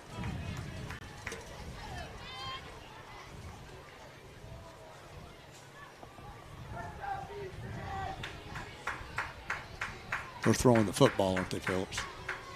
No, I think they got time to run it. Yeah, you might see a couple runs here. Passing game, it just hadn't impressed so far. I mean, even the kid going down the seam earlier was open, was overthrown by 10 yards. Short hop, we had to throw behind. Miles over here on our sideline. I think I'm running it. Yep. Arnold keeps it himself up the middle, and he's gone. Touchdown, Dragons.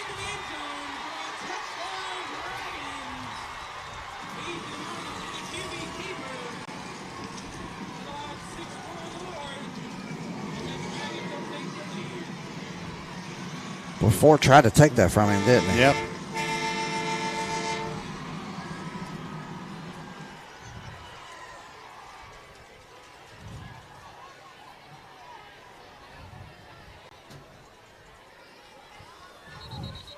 Little trickery here, and they're going to get, That's got to be the legal procedure.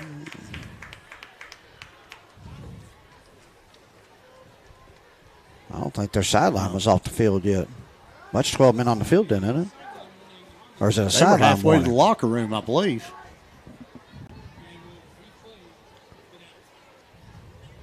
What do you do now? Do you kick it?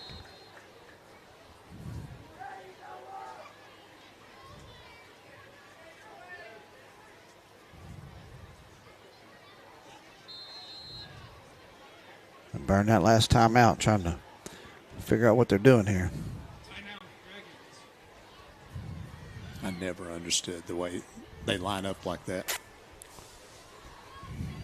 I don't know if I've ever seen a trick play out of that formation work.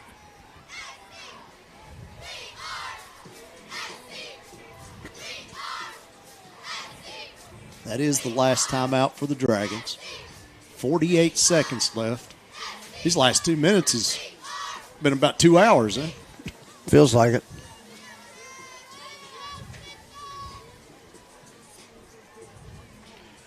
Dragons lead 12-10.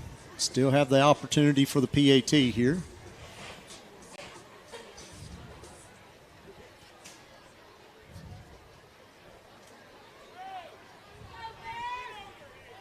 Offense is back out on the field, going for 2. Yep. Adrian Miles now under center. He's a lefty. Pitch goes to Hickerson. He's got a blocker out front. Holding. Going for the end zone. Yeah, Flags everywhere. Yeah. I do believe he got in, but it's coming back. Holding on the offense.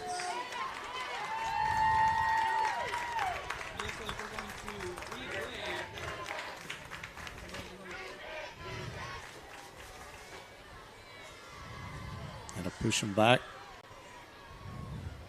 to the 8, or no, 13.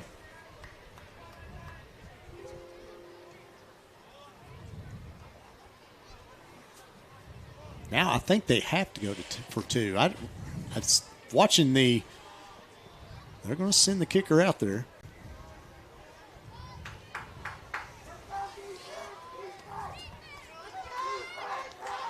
It's going to be about a 30-yard extra point try.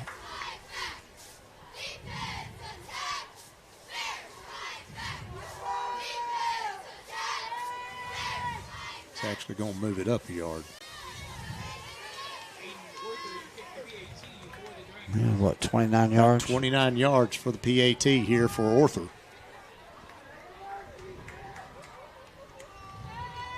It's down, it's up, and it is good. Yep. With 48 seconds left. South Oldham 13, Spencer County 10.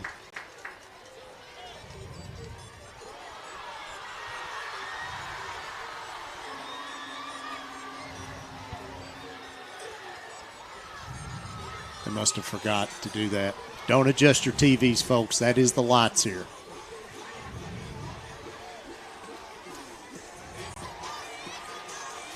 See here on our... Yeah, that was the replay of the kick that we thought was in the end zone.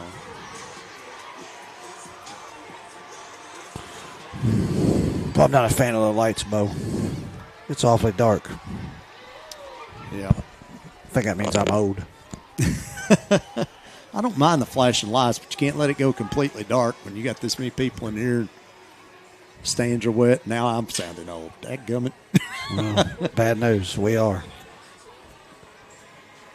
Again, still 48 seconds left to go in the first half.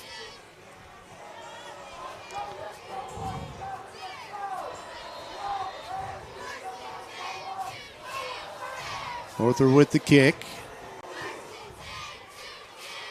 It's going to be fielded about the 2-yard line by Brady Smith. Brady coming up the right side. He's going to get to about the 18-yard line. And the Bears will get it 1st and 10 with 40 seconds left. Do you not let that one go into the end zone? I do. I mean, they're going to give him the 20, so it doesn't matter either way. They got no timeouts, so I think you have to throw it once. maybe run it on first down, then maybe try to throw a long when they can't stop the clock.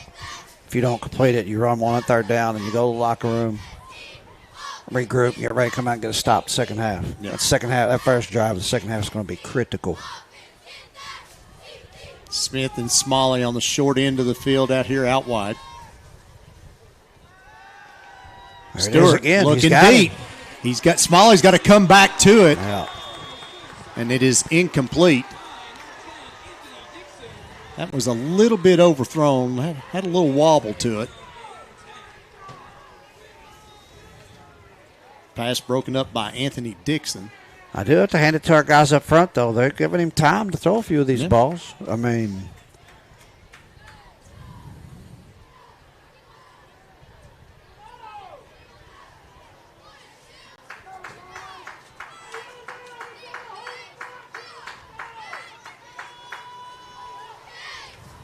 I think we'll see 2 runs now or 1 run, and I think we'll head to the locker room. What do you think? I'll try it one more time. Handoff up the middle. Not much, maybe a yard. That's probably it. Brody Phelps on that carry, I think. McCarty. I think overall not a bad half, Bo, No. to be honest with you. I mean, with the way the first 3 or 4 minutes went. After that second possession, they stood them up at the 2-yard line. That was mostly dominated by Spencer County the rest of the half until that last drive by South. But that brings us to the end of the first half. Your score, South Oldham 13, Spencer County 10. And we're going to go down and try to get a shot with Blaine with Coach Marksbury after he speaks with the team here.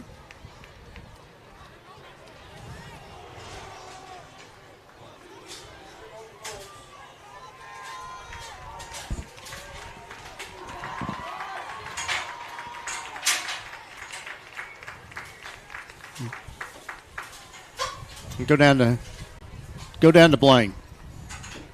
Hey, Coach, it's tough to let them score it in the half like that. But you guys are still in this game. What do you guys need to do to retain the lead in the second half? Well, we just they're going to get the ball. We just got to get a good kickoff and then cover the kickoff and back them up. They're having a hard time moving the ball on us. They're just running power read there, and our kids know they're supposed to hit the quarterback, but we just for whatever reason decided we didn't want to hit him there. But anyway, we'll be fine. It's we battled back. We gave up the punt return, which really is stuff that you don't want to give up. But we'll bounce back. We'll go in here and clean some things up and try to figure out a way to consistently move the ball a little more. Thank you, Coach. All right, your score, South Oldham 13, Spencer County 10 at the half. We'll be right back on GHP Sports.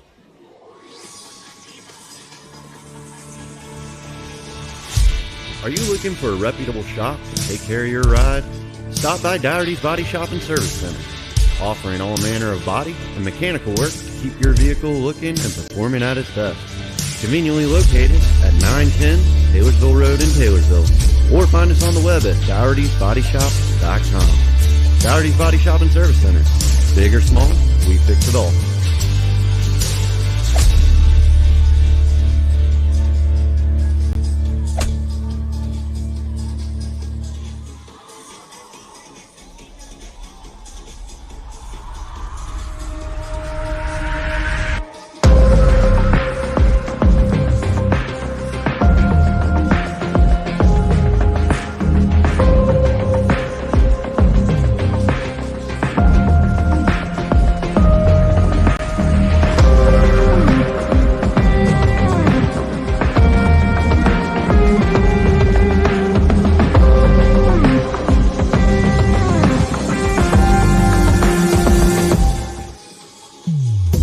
Country Mart in Taylorsville has the finest selection of freshly butchered meats, produce, and all of the other ingredients to make your mealtime a victory.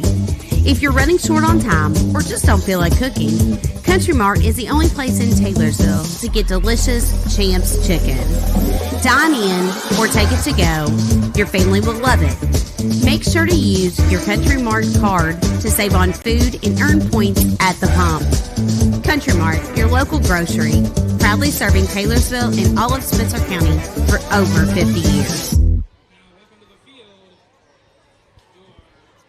Since we didn't get to do it pregame, here's some of the sports action we had going on this week at Spencer County.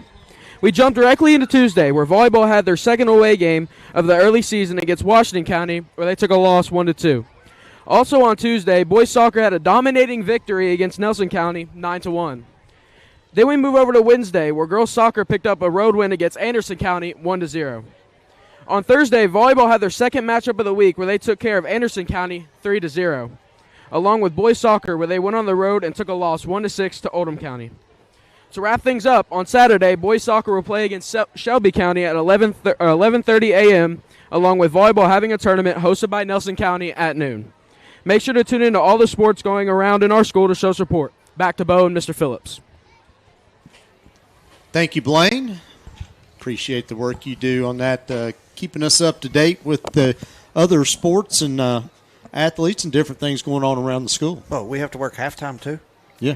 Oh, I thought we got a break here. Sorry. All right, let me get gathered back up here. It breaks over. Okay, all right. This is no union job. I understand.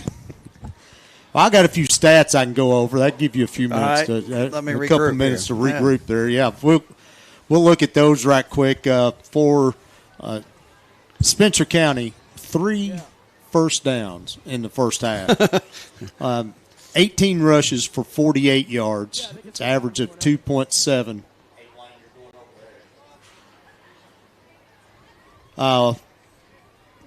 Okay, I got thrown off there for just a second. All right, Jarrett Stewart, 1 of 6 for a touchdown and 1 touchdown. That one was 87 yards to Armin Smalley. Total plays, 24 plays, 135 yards, 1 turnover.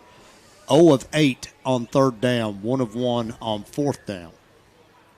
And for South Oldham, 6 first downs, 13 rushes for 93 yards. 2 of 6 through the air for 11 yards for Arnold. Total plays of 21 plays for 104 yards, 1 turnover, 1 of 5 on third down, 0 for 1 on fourth down. So, Phillips, that first half between the two teams, we're looking at 239 yards of offense. Yeah. You feel like listening to those stats we hit the 1 home run for 86 yards, and outside of that, we didn't do much. But also, I think defensively, we talked about it early on, that stop at the goal line, and then for us to turn around and get a big first down out of that, to get off the goal line, and then to hit that big pass, just really flipped the momentum of the game. And we kind of rode that momentum all the way up there to the end when we had the punt that wasn't very long, and then they score there at the end. But I think if you give Coach the opportunity, as you tell him this morning, it's 13-10 at half. You've got 3 first downs. I think he takes it. I think he goes in here and they're really good at trying to make some halftime adjustments and seeing what's working, seeing what's not. And I think we'll come out and maybe see a little bit of that. I think we said it a while ago. This first 4 minutes is critical. I don't know. I think 20-10 is much more. That's a much more difficult task if they walk down and score here to start the second half. So, you're not necessarily saying you got to have a 3 and out, but you can't let them march down the field for 6 or 7 minutes and punch it in the end zone. That's a little bit of a gut punch. So we'll see how they regroup and get in there and then get all of his guys together, his coaching staff together, and I'm excited to see what they do with it in the second half. Individually, we can go over a few, too, here. Jarrett Stewart, I said, 1 of 6 for 87 yards. Armin Smalley did catch that for the touchdown. And then running the ball, Brody Phelps, 6 rushes for 20 yards. Amari McCarty, 4 for 9. Jacob Green, 3 for 9. Danny Armstrong, 2 for 6. Stewart, 2 for 4. Caleb Higdon, 1 for 0. And to me, probably the highlights for the Bears in the first half, maybe Jack Massey. I mean, the 2 sacks, one was huge where we got the fumble recovery off of that, and then got another one over on the other side of the field there in the first half. I'll tell you what I would love to see, Bo, and I know it's early on. We're in game 3. It's a long season, but I feel like we've got Jared in a good spot. I'd like to see a little bit of a short passing game. I feel like every pass we attempt is something trying to hit that home run, over that the long. top. Yeah, just trying to hit something big. I think if we can start developing a little something with Brady, or maybe just Armin running little quick outs and things of that nature. There's nothing wrong with 6 or 7 yards. And so I think that's something we'll see as the season develops. And if we can keep guys healthy. And I'm going to make a prediction. I'm going to say that before this season's over, I think Jared Stewart will set the single-game passing record for most yards in a game. I'm going to make that prediction sitting here tonight. I think that number's like 179. We looked at some stats over the summer. We were in there working one day over the summer, and we had a little time to kill, so we started pulling all kinds of football stats and just kind of. I looked back one time. Have they ever had a 1,000-yard passer? No, they have not. So. No. I know Gabe Bolin was very close one year, and Jarrett was actually kind of close last year. Yeah, but there was some really, we were bringing up some names from back in the day. We haven't been around. Our programs, we're not like rich in tradition with all these years. We're a fairly new program, but it was pretty cool to sit in there that day and kind of look through all of our stats. We looked through tackles. We looked through, any kind of stats you could look at. So, but I'm gonna just the way Jarrett's thrown it, his confidence, the threat of Armin going long. I think, honestly, I think our first game of the year, we were one overthrow from Armin catching of him setting that record that night right out of the gate. We barely off his fingertips late in that game. But John and I have talked multiple times about talking about Jarrett. We've used the words poise and maturity. Yep, he's grown up. Things that we didn't see last year. Yep, he's grown up. And I know Coach Marksbury credits a lot. Well, the credit has to go to Jarrett. But he introduced me to Coach Cressup last year as the quarterback whisperer. Yep. And I know he's helped him out a lot with things he's done on the sidelines and in practice. Yep.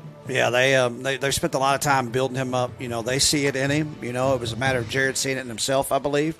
I think he's a multi-sport athlete. I think his success in baseball helps with some of that. He spends a lot of time over the summer traveling, playing in a lot of big baseball tournaments across the nation, not just in the state, but they travel a lot of places. So I think it was just a matter of just realizing, baseball is not my only game. I can do this too. And like I said, that run last week for me, seeing him just break the pocket and seeing that last year, that did not happen. And knowing he had to get out of bounds. And he runs the angle, he creates the angle that gets him out of bounds with a huge gain too. So that's just things that those things take time, and you have to prep and prepare for that. And I think we're starting to just see a little bit of the fruits of that labor, which is going to be exciting for the next 7 or 8 games as the season moves along here. Hey, this South Oldham team's the real deal. They're sitting no slouch. I mean, I know they went up to Cincinnati and got thumped pretty hard, but that's a national power up there. You're playing with big boys. Yeah, I don't know how they got them on the schedule, but they're welcome to the season, right? You're traveling up there, but they took one on the chin here last year to that same team. Yeah. So, but no, this team's big. They've got some dynamic playmakers. We've seen that, man, across the board with the punt return, quarterback breaking a long run. I mean, they've got some skills. They've got a tough schedule too because they play in that same district as Collins, Woodford County, and Scott County. And, that's 3 no jokes every year. So, just a little, I got a text message here. We talked about Armin's grandfather, and I was told you I'd look at it. So, apparently his grandfather played for the Russian national soccer team, is what our soccer coach tells me. So, all right. There is some history there with some pretty prestigious athletic stuff there. Absolutely. But I tell you what I want people out there to know too is I get the privilege of spending every day with these kids, and they represent us so well, at games and in events and things like this. But our kids do it every day. They show up, and I always have to harp on that a little bit because, man, these kids, they do the small things. We hold them accountable. We make them do things like clean up after themselves. I know that sounds crazy, but not every school has that, and we're very fortunate to be at a place with great kids and great families. And I've noticed that several times after football games. You see kids and basketball. You see kids in the stands picking up empty Coke bottles. Or we're just big on that stuff, man. Yeah. We think those things. It's small things that make a big difference. So, just excited for the season. Excited for the school year's gotten started. Once again, appreciate y'all letting me sit up here and ramble for a little bit tonight. Well, we're going to take one more quick commercial break. We're still probably about. Well, there's 3 minutes left on the clock, but neither team's come out of the locker room yet, so sure we got a little extra time. But we'll take one more commercial break here at the half, and your score, South Oldham 13, Spencer County 10. We'll be right back on GHP Sports.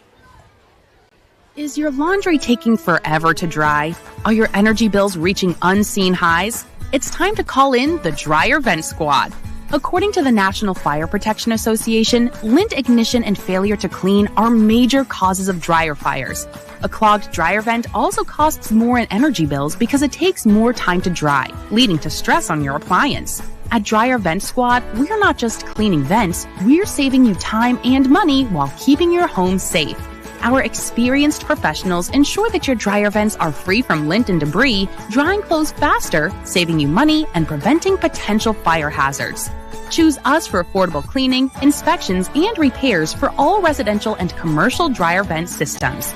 Life is stressful enough. Eliminate the worry over a potentially hazardous dryer vent by calling us today.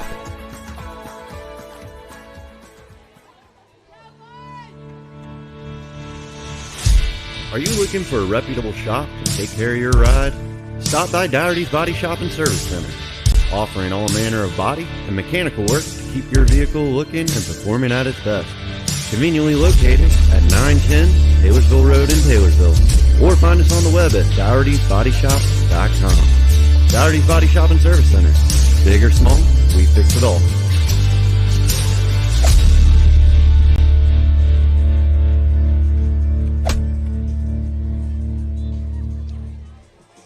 For over a century, the People's Bank has been assisting our community with their financial needs. The key to that success has been the close connections we have made with the people in the community that we serve. Come in today at our main office located in the historic downtown Taylorsville at 23 West Main Street, or at our branch located at 5511 Taylorsville Road in Fisherville, and see how we can serve you. The People's Bank is proud to support the efforts of our local athletic program. Go Bears!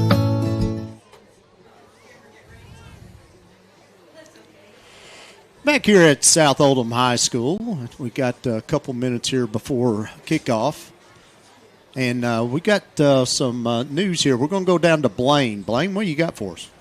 Hey, guys, during the first half, I heard on the sideline that senior Danny Armstrong is currently on the sideline with an injury. Not sure his status for the rest of the game, but he was sidelined during the first half. All right, thank you, sir. And that's probably why we've seen a bulk of those carries up the middle from McCarty. Yep. And, Danny coming off a good week last week. He had some really nice carries last week. Had some big moments in that game against Collins. 122 yards. I think scored a touchdown. Is that what he ended up with, 122? Yeah, I didn't realize it was that. I just know he had it felt like when we needed a run, it was Danny that was giving it to us last week. And I got the chance to talk to him this week a little bit in the hallways. And, just trying to get him, reminding him how great he played. And, trying to build off that momentum of that positive influence, and that stuff's contagious, once you get going like that. So hopefully that injury's not too bad, and maybe we can see a little bit in the second half here. If not, try to get him healed up this week and get him back out there. Let's take a look at our Taylorsville Community Church players to watch. We talked about before the game for South Oldham, Julian Miles, and he has been as advertised, Phillips. He did have the kick return, punt return for a touchdown. Their first possession. I mean, I guess not even really a possession, but first time they had the ball, took it the distance for the touchdown for the Dragons. And then he's been a major target from Arnold as far as through the air. And he's carried the ball 5 times for, I think, 26 yards so far in this game. And then for the Bears, Armin Smalley, he's caught the one pass for 87 yards in the touchdown. Coming into this game, he caught 4 for 137 and 2 touchdowns. So, Armin,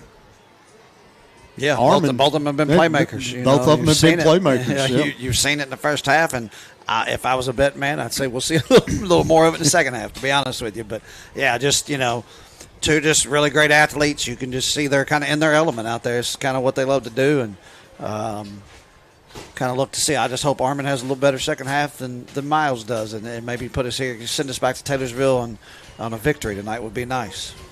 They have put a couple minutes back on the clock. We're about a minute and a half I've never away. understood that, Bo. Why do they give you 15 and then put 3 more on But didn't it used to be 10? And then And they put it to 15 because they always put more time back on the clock, and now they still put time. Whatever you get. We don't do that in any other sport, do we? Like, no, the horn goes off and you throw the ball in the air and you go, right? Like if it's like hitting basketball. a sleep timer. Yeah, it's like you've got a snooze button in football. We'll give you 3 more minutes. We were just kidding when that first buzzer went off. But has turned into a beautiful night here in Crestwood. And good night for football once the rain got out of here. Yep. And South Oldham's going to get the ball first here in the second half.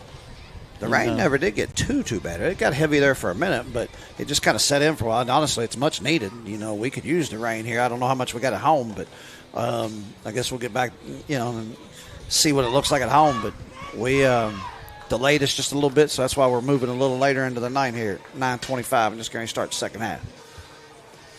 A little more passing than I thought, though. I kind of thought it'd be more of a running game and clock would be moving and churning, but it felt like the first half moved a little bit slow. Well, that last 2 minutes of the first half took forever. We do have some other scores. Corbin leads Lexington Catholic 42-14. District opponent Franklin County leads North Laurel 14-0 at the half. Next week's opponent Fairdale leads Eastern 13-10. Logan County over Russellville 27-2. District opponent North Oldham leads Tates Creek 25-6. Washington County has defeated Nelson County. And Bullitt Central, Garrett County tied. Center Grove, Indiana, and Trinity. Center Grove leads that one 7-0 at the half. And that's all I have for right now. Bears kick off. Miles gets it about the 12-yard line. Gets back to about the 27. Good coverage.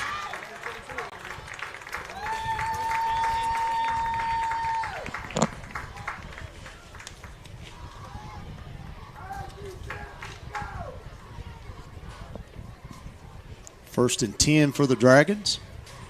13-10 lead.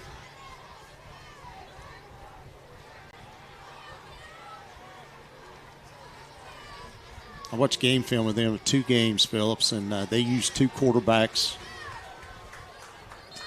both of those games. Mm-hmm. Split it pretty evenly. And not tonight. Not tonight. One-man show.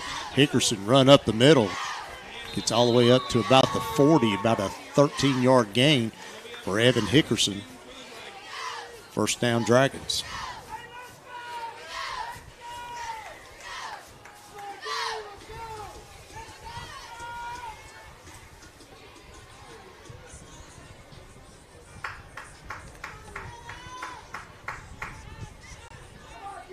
We traveled well tonight, Bo. Quite a few fans here from Spencer County.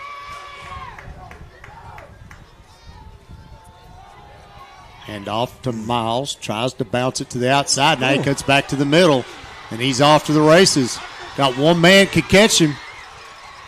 And brings him down inside the 10-yard line. That was a beautiful jump cut in the hole, man. Woo.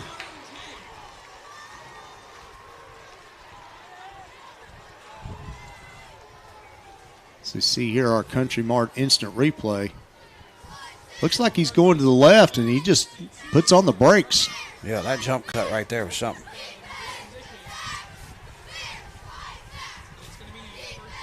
Marks the ball at the 9-yard line. Is that Armin that caught him? Yep.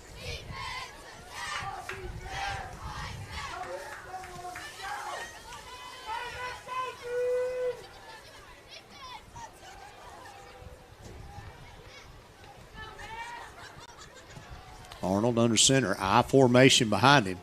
Pitch goes to Hickerson. Hickerson gets forced out of bounds.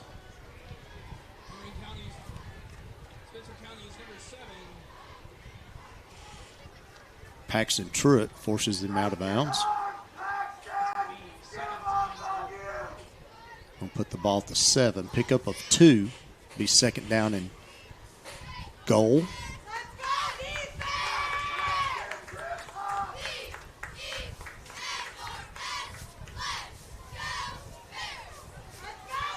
Two out wide to the left. Miles to the right. Miles goes in motion. This time, Arnold keeps it himself up the middle. Big hole to drive through, Phillips. Me and you could have run through that one. Mm-hmm. He's going to get the ball up to about the 1-yard line. Be third and goal. Bears need another big stand here. Yep. That's what we didn't need. We talked about this leading into the half. 20-10 looks a lot different than 13-10.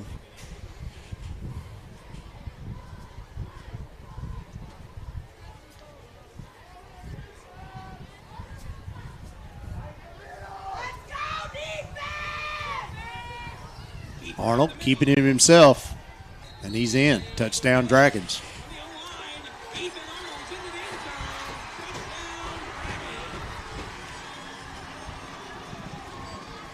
How long before they outlaw that? I don't know. It does get it awfully dark in here, doesn't it?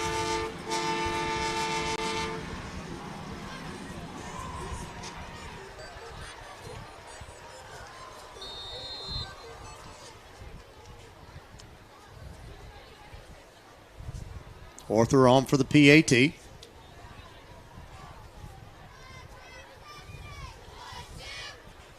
Hold is down, the kick is up, and it is good. With 9:44 left to go in the third, South Oldham 20, Spencer County 10.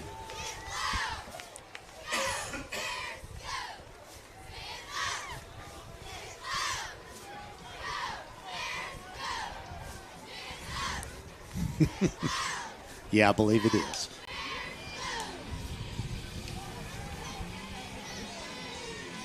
It's kind of the way the game started, Phillips. Yep.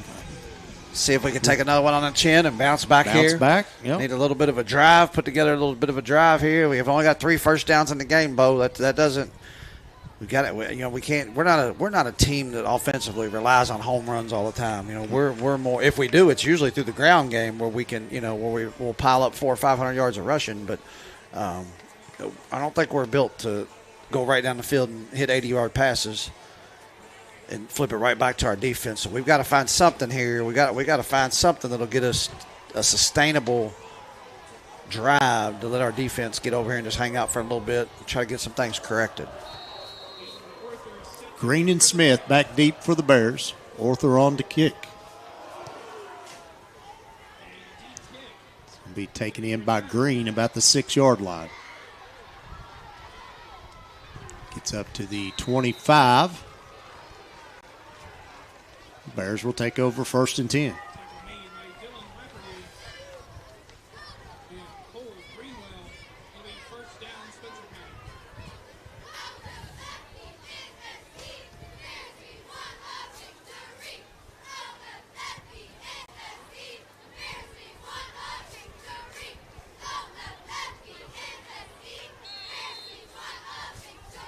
Two out wide to the right. Handoff goes to Phelps. May have got back to the line of scrimmage. No gain. 2nd down, 10 for the Bears.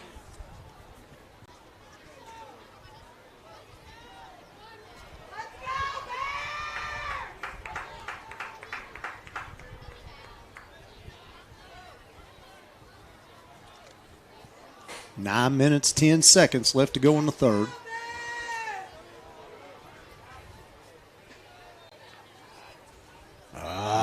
Movement on the Bears. Yep.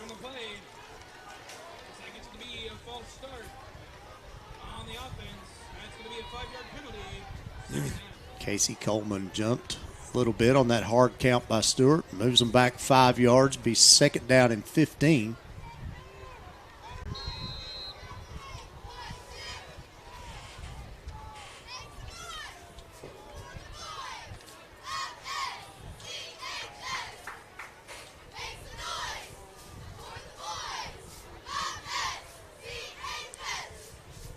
Hand off to McCarty.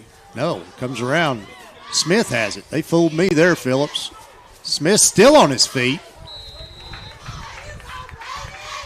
It's up to about the 27-yard line. Got that 5 back plus a couple, I believe. Yep. It's going to bring up 3rd and about 8.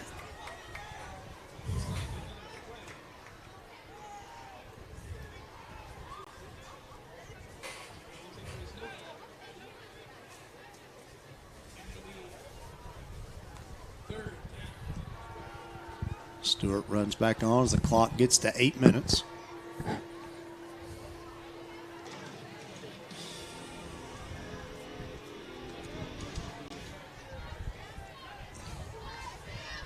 Smalley and Smith out to the right. Stewart looking that way, going over the top. He's got Smalley again. He goes up, high points it, makes the catch. Smalley turns around and looks, goes into the end zone. Touchdown, Bears! We might set that record tonight, Bo. They may. What was that? I mean, that was 73 yards. On top of 86, so that's 159, is that right? Yeah, that's a high point ball there, man. That's just athleticism taking over at that point. Yeah, he went up over that South Oldham defender. Hopefully we got. Maybe we are built for home runs. I don't know. Maybe Mark's Ferry shifted gears after all these years on us, but.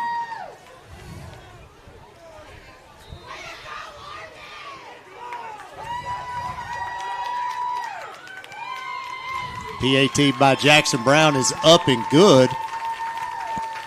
And with 7:40 left to go in the third, South Oldham 20, Spencer County 17. As we see here our Country Mart instant replay.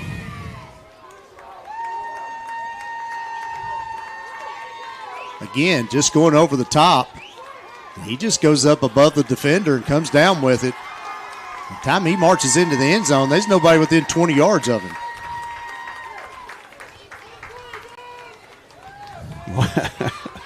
Woo.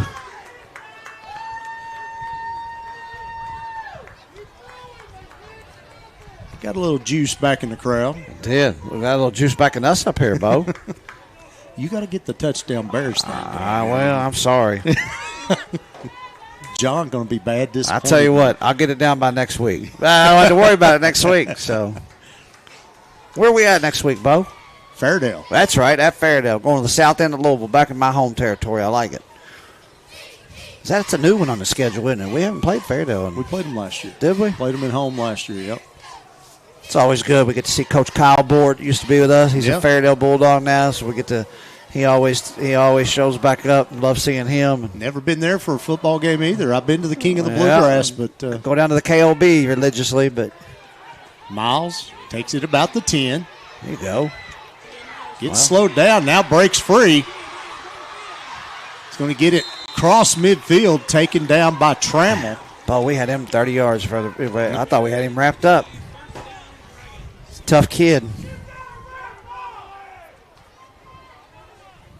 Tough kid. I'll say that coach was awfully happy when he showed up and said, I'm back for my senior year. Probably made life a little easier. First and 10 for South. Spencer County 49-yard line. 7:28 left to go in the third.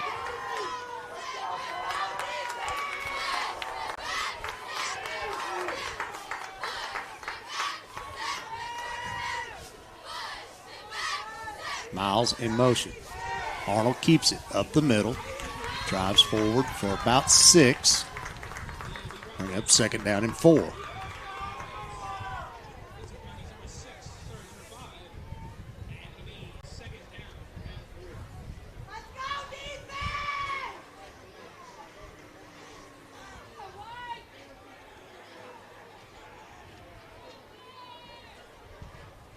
Both teams taking their time, Phillips, getting the plays in. Yep. Nobody's in a hurry.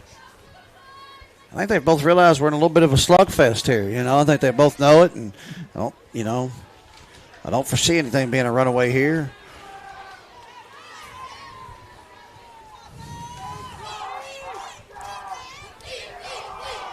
Handoff hit immediately and dropped. Massey and Noah Kropp in on that tackle. Takes down Miles immediately. See the replay here.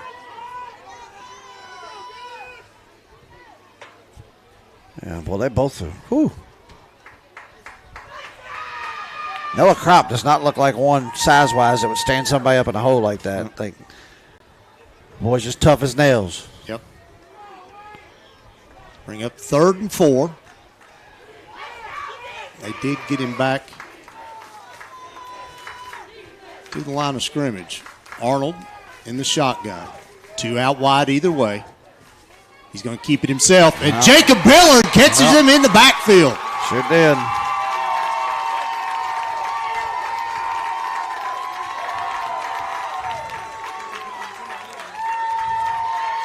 They'll bring up 4th and 6.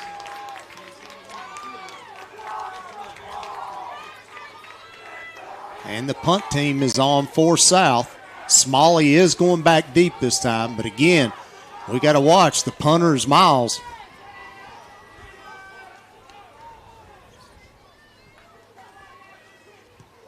Almost got a hand on that.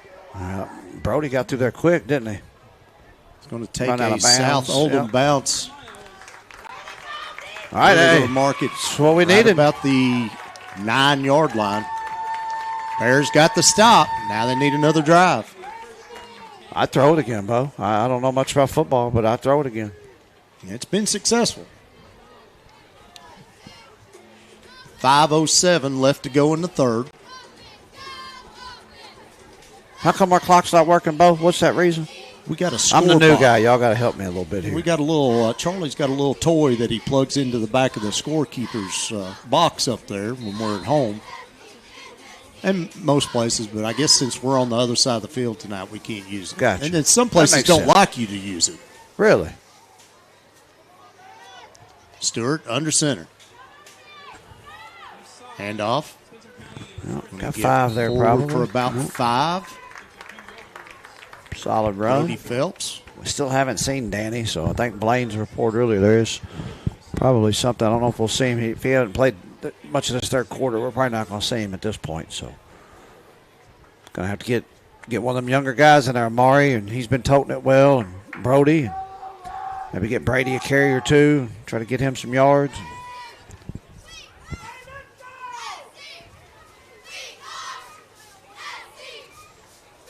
Smith and Phillips out way wide this way.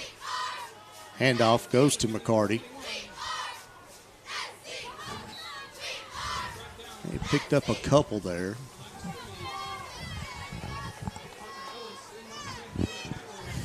Third and 3.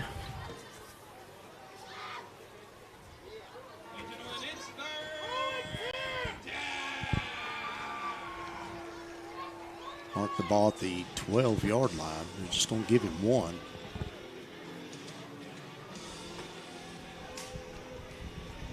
Scoreboard says 3rd and 7. 3rd and 7. I don't know about that. Must have lost a yard or two there. Stewart drops back. Quick pass. Caught by Smalley. We talked about that earlier. A little short to out. about the 20. And John had just texted me a minute ago. He said, I agree with Phillips. More short passes. Yeah, the kid's proven he can catch it over somebody's head. He's got to be able to catch it short, right? Yeah. 1st and 10 for the Bears. Let's make note that John agreed with me. Could we chalk that up somewhere? Mark the tape. Yeah, put that on my tape over here.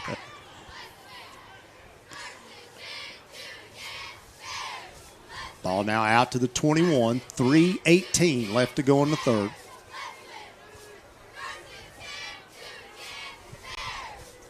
We done turned into the air raid, Bo. I didn't think I'd ever see it.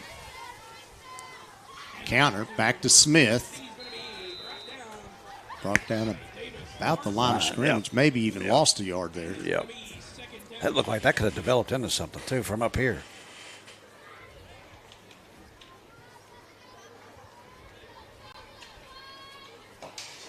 Clock goes down under 3 minutes.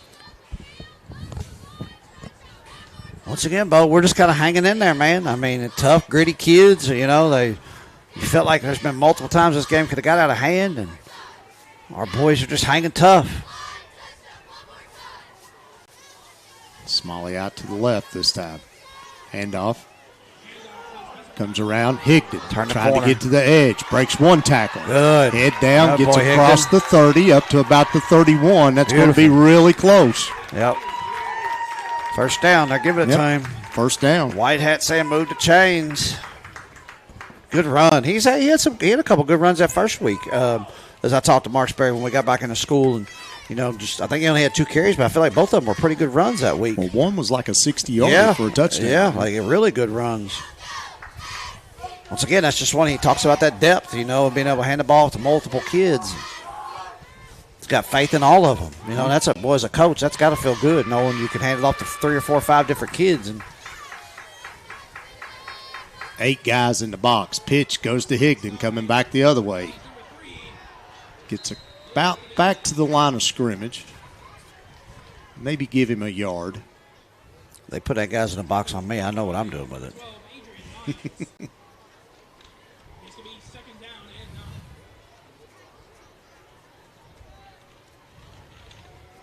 Minute 20 left to go in the third.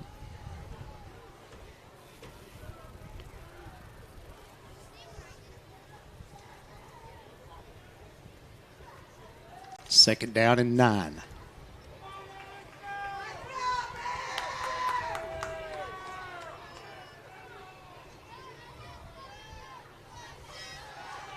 Quick pass to Smalley. Catches it, breaks a tackle, gets across the 45, out to the 46-yard line. And Phillips, they're setting it up for another long one over the top. You know, we continue to talk about Armin, but, man, we have got to give Jared Stewart some credit. He is throwing some dimes. I mean, long balls, short balls, this is something that it's a completely different kid from last year. You know, watching him in the pocket, watching him throw it. So, yes, Armin is doing his job, but it takes that line to protect Jared, and it takes Jared to be able to read that and throw that and do those things. So, it's a team effort. Braxton Phillips out wide to the left now. Brody goes in motion. Hand off to McCarty. Gets forward for a yard. All right, that's probably going to take us to the 4th, Bo. Clock ticks down to 15 seconds. I don't think we'll run another one. I'm not sure I would have ran that one. And they are not. Your score at the end of 3, South Oldham 20, Spencer County 17. We'll be right back on GHP Sports.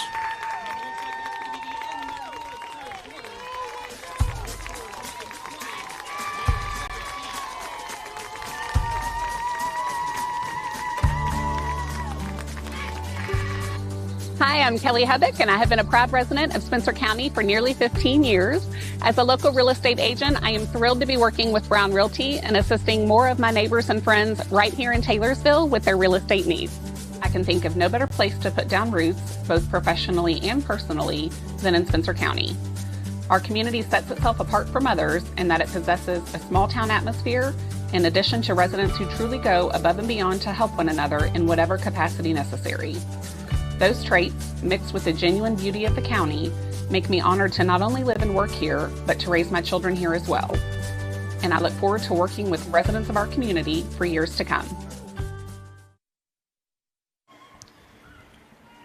Back at South Oldham High Schools, we get ready to start the 4th quarter of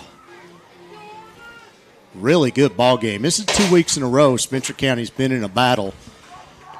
Paul, we're not going to have any fingernails left if we keep having them like this every week, man. South Oldham leads Spencer County 20-17 as we start the 4th. Spencer County has the ball on their own 47-yard line. Second down and 10. Stewart looks to pass. Going up high. Floater going to Smith. There's a flag. He tackled him. No flag thrown on that play. That's the same ref that called that holding early on. From the Country Mart instant replay. Yeah, he just ran over. He had his hand in his face mask.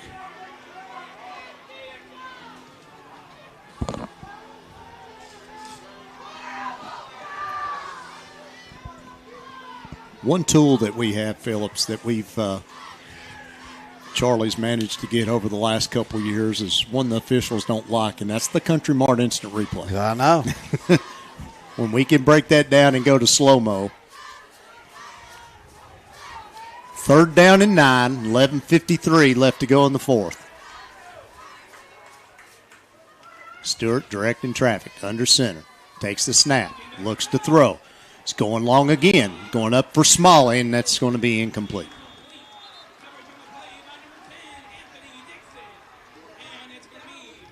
Mark Spray's letting that ref have it too, and he should.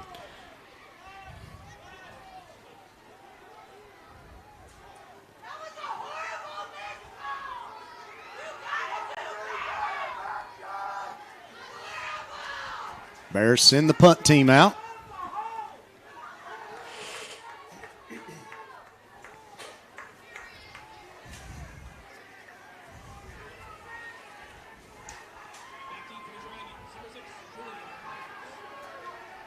High snap goes over Dwyer's head. Oh, boy.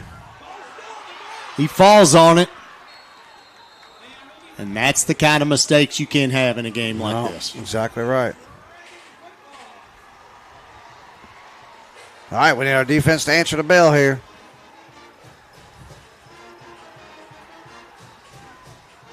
Ball is going to be marked on the Spencer County 17-yard line.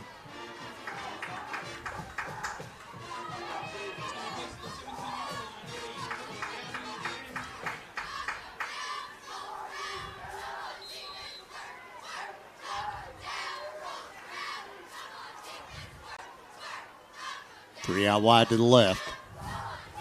Arnold.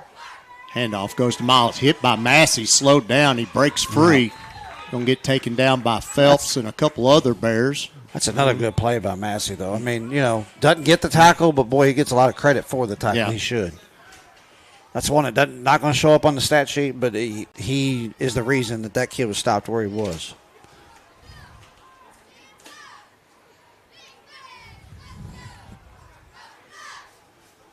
Gain of 3 on that. Bring up 2nd down and 7. We cross under 11 minutes.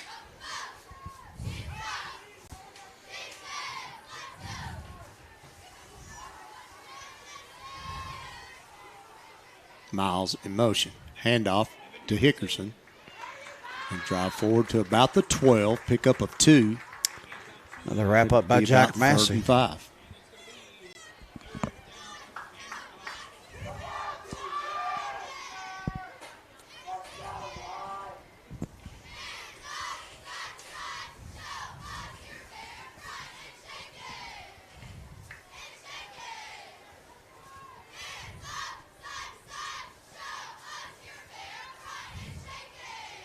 South really taking their time now, Phillips.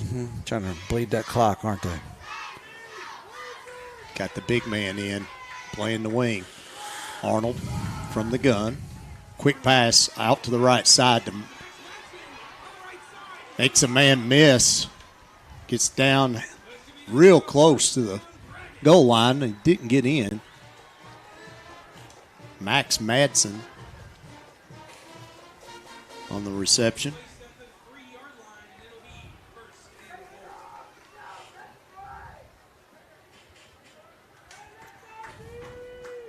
District opponent Henry County defeats East Jessamine tonight, 43-13. Well, Henry's had a good little start to the season.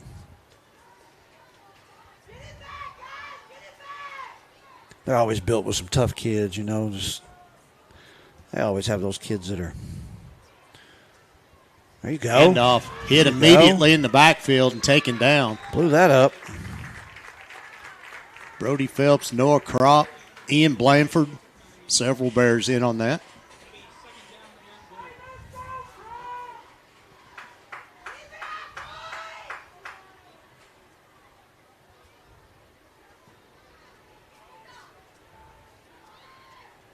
Second down and 4.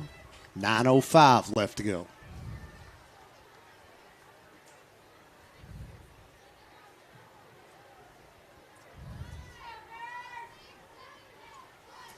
Hickerson in motion. Arnold keeps it himself. Tripped up.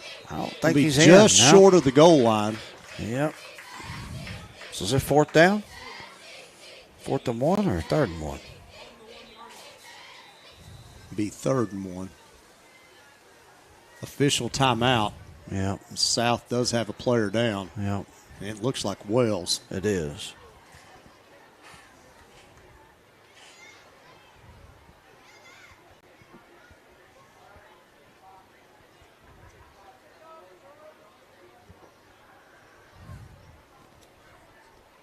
We talked earlier about the mistakes that the Bears made last year. Turnovers. Not making it on 4th down deep in their own territory. They've been pretty clean of that tonight. But that last one selling over the head, that one's going to hurt. Yep. And special teams. Not being able to get that guy down on kickoffs. No, they've had, every return they had has been pretty big. They've had field, we've been playing on their end of the field. They've kind of controlled the field position game for sure. We hate to see this kid being helped off, so we hope he's all right. And, that's a kid I think you were talking about earlier that was getting some looks from some, hopefully wanting to play some college FCS ball. Schools so you just don't ever want to see that from a kid. So hopefully he can bounce back, and we wish nothing but the best for that young man. 3rd and goal. Ball at the 1.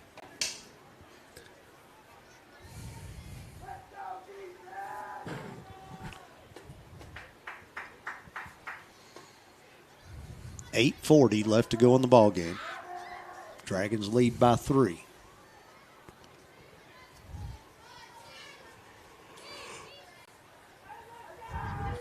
Four down territory again, Bo.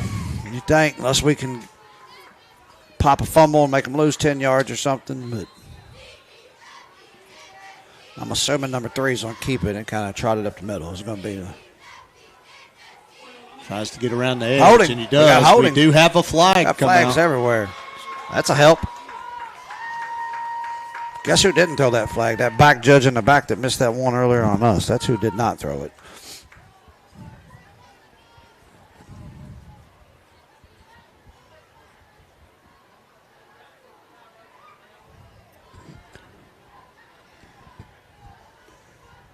It's a big play there.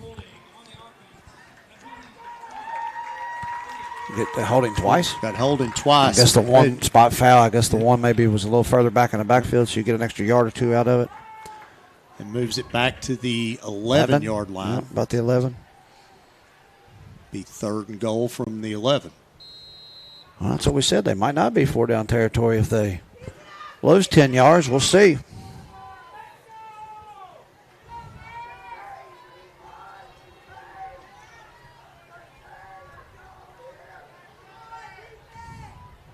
Hickerson in motion. Quick pass across the middle, threw it way behind the receiver. Job by Higdon. Miles is wanting a flag thrown, but that ball's not catchable. They've thrown the ball to him twice, and he's wanted a flag both times. Field goal unit, Bo. Hey, that's a win. That's a win. It's a huge win. It keeps it a one-score game. Yeah, you know. And we're getting down to where, they might get it one more time if this thing plays out right, And 26-yard field goal for Arthur. Let's see him pull this wide left.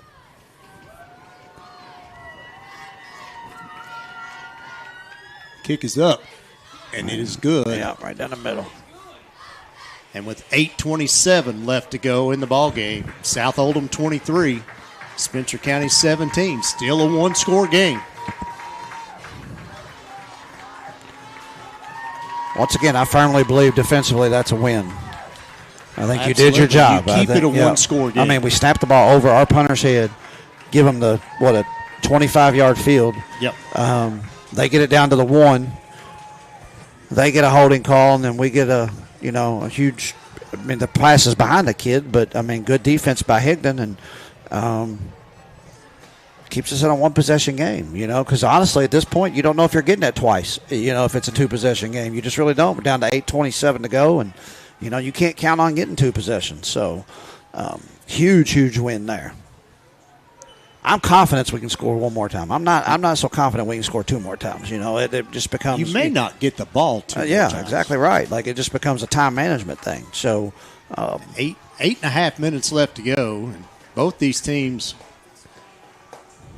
can go on that 5, 6, 7-minute drive. Green and Smith back deep for the Bears.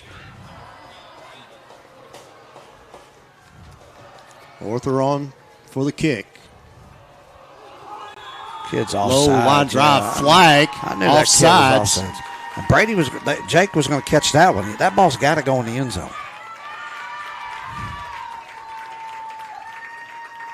It's going to be that low runner like that. You just let that ball go. That's going to skip into the end zone. Give you that field position and go. That one might not stop to the parking lot. Just let it go and take your field position. Moves Arthur back to the 35.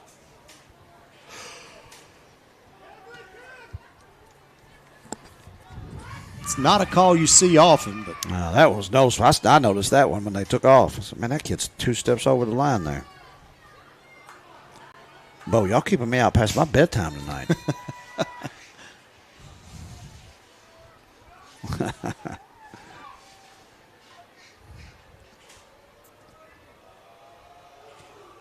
This one a little higher kick. Fielded by Green the 4. at the 5. Nope. Got a blocker. Tries to cut around the edge, makes a man miss, still on his feet. It's up to the 35, finally drugged down about the 38-yard line. Yeah, good return.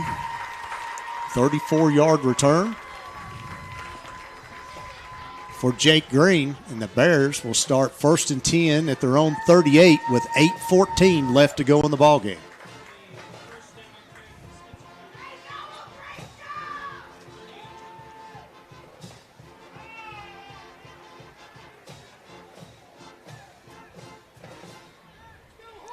Smith and Smalley in a stack over here on the short side of the field. Handoff goes to Green. Green grabbed at the feet, taken down about the 40. Pickup of 2. Be 2nd down and 8. Actually, only going to give him 1. 2nd down and 9. Just a shoestring tackle here. Yep. That may have went for several more.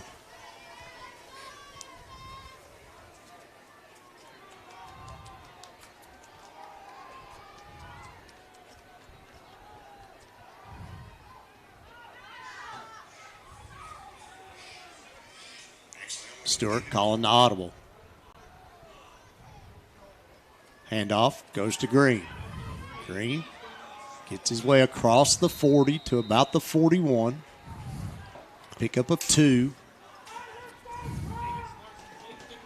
3rd down and 7. All right, it's a big play, Bo. 3rd down, keep the drive going, kill some more clock, give your offense a chance to stay on the field. And what's the call? Go to Smalley on that little curl. You like it? I like it. That little 8-yard curl and get him right across the stripe and turn and catch. They're playing off of him a little bit. They are shading the second guy that way. There it is. There it is. And it's low, incomplete. Yep. And that'll bring up 4th and 7. All right, looks like we're debating here. Man, that kid was playing way off him too, Bo. I mean, he was backpedaling. Like he didn't start 10 yards off and set for a minute. Like he was backpedaling when the play started, so he was keeping the space. So I think a good throw there, and we got a shot, but Mark Spray's going to go for it on 4th down here. 6:40 left to go in the ball game. Bears trail by 6. Trying to draw him off sides, or is he truly going for it? He's going for it. Stewart rolls to the right. Now he's in trouble. And he's got it, holds on to it, gets back to the line of scrimmage.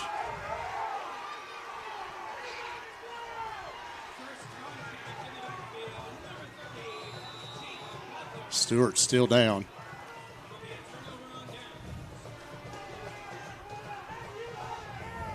I'd like to see a replay there and see how late that hit was. Here you go.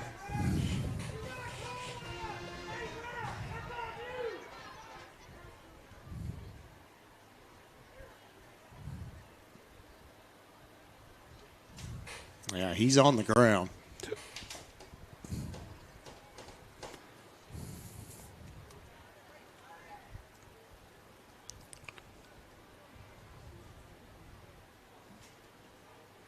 .628 left to go in the ball game. Coach Elders is going to have to ask his defense to do it one more time. Yep.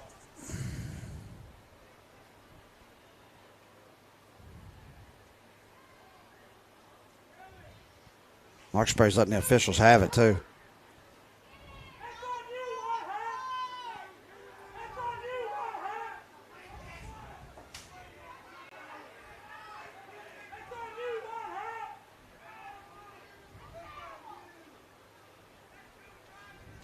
Coach Mark Spray not the only one not happy. No, I don't know if they can hear through the headsets there, but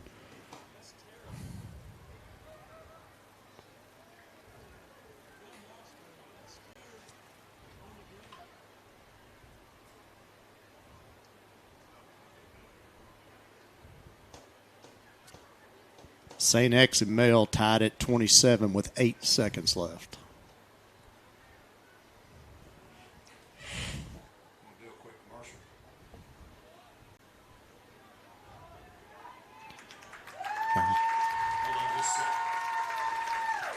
Stewart is back up on his feet.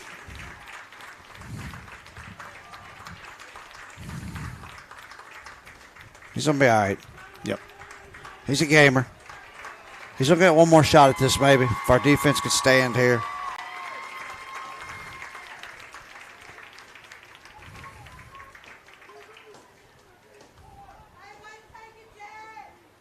Collins defeated Dunbar tonight, 35-0. Wow. St. Exumel headed to overtime. Some of them Lexington schools are straight. I saw where Lafayette, they've taken a couple on the chin. Lafayette, I think, is the largest school in the state by enrollment. 1st and 10, South Oldham.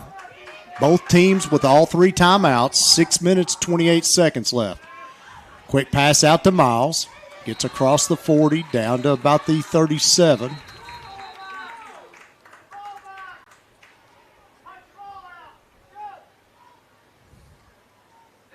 Clock is stopped. Did Spencer County get the timeout there? All right, did they run the play without? Like, I feel like they're moving it back. So they called. Oh, there was a penalty somewhere. Yep. Holding somewhere, or false start. It was stepped off 5 yards. I didn't see the call, but it had to be a dead ball false start. We're at 1st and 15, Bo. 6:20 to go and counting. I didn't see the flag. I didn't see where it came from, so we apologize on that.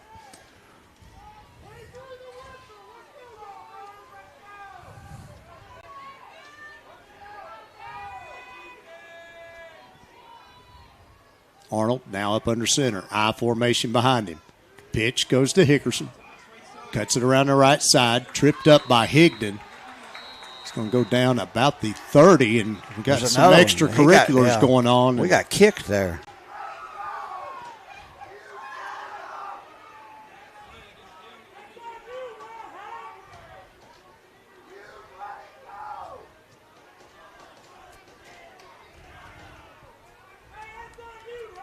Dead ball, personal foul on Spencer County. Oh. Yeah, as we see here, the Country Mart instant replay. It all happened right here at the end after Hickerson went to the ground. So 56 right here. Kind of comes in with a late hit.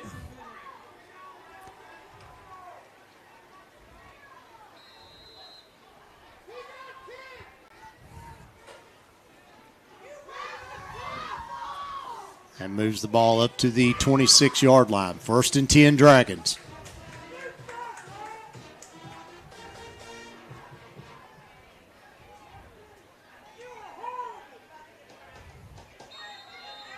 Flag. False start on them again. It's turned into a flag fest, Bo. Sideline warning, Spencer County. Marksbury is in that official's ear, and he did not like it.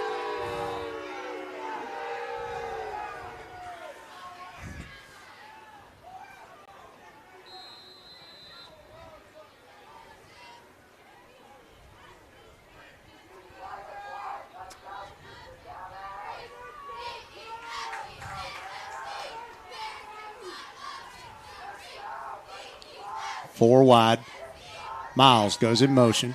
Arnold takes it himself and gets tripped up by Noah Kropp, who comes up holding his shoulder. Got a stinger.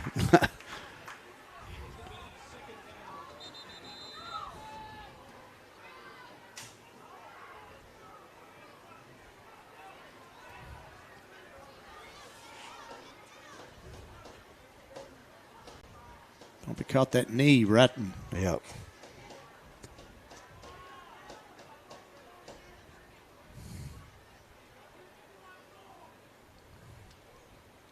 Got the ball marked at the 27-yard line, so back to the line where they were.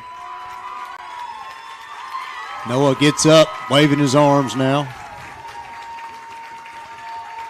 Snyder must have run out there and put the miracle on it. Yeah, put the Mr. Miyagi on it. Yeah, got it and held him up.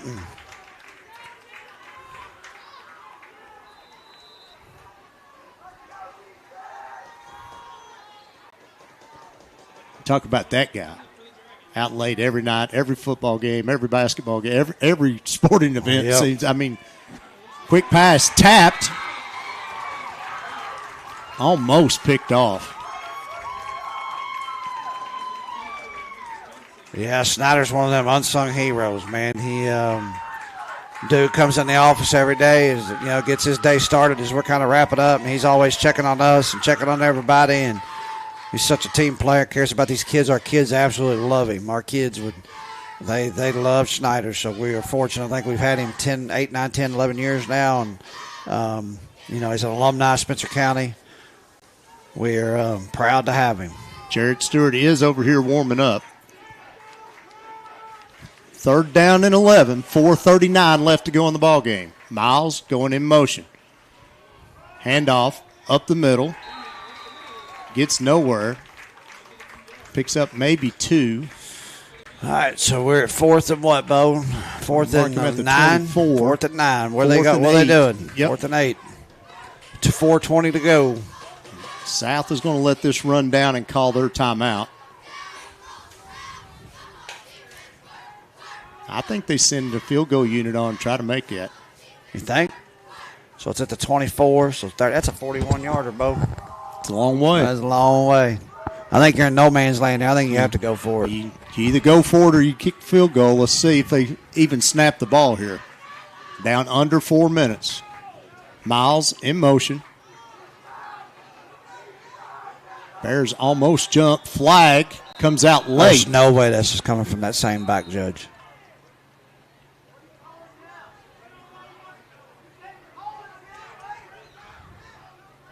Timeout. What's the flag? I think they're picking it up. I think they called timeout before the flag. I don't know what he was calling from 40 yards back. There's no way he's calling that offsides. He couldn't have called that offsides. No. I mean, that was way late. No.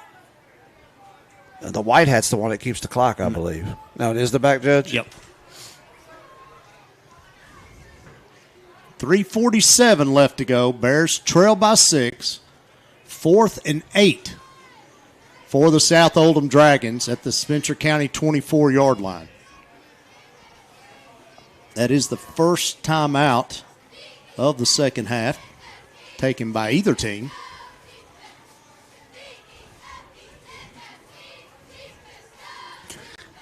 Bo, our kids have battled, man. They don't give up. They've taken. I feel like our defense has been on the field a lot. We need one stop here. Give our offense a chance with under 4 to go.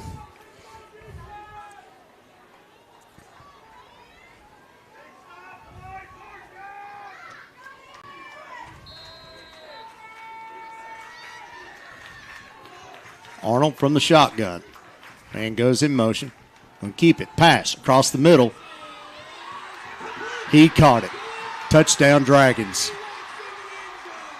After he flipped it around 2 or 3 times, Phillips. Yep, he sure did. Bobbled it twice. Yep.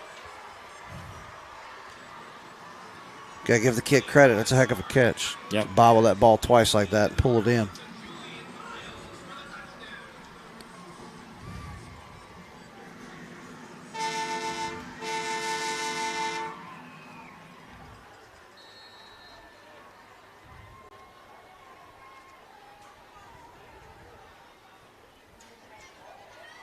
Orther on for the PAT. Hold is down, and it is good. And with 3:39 left to go, South Oldham 30, Spencer County 17.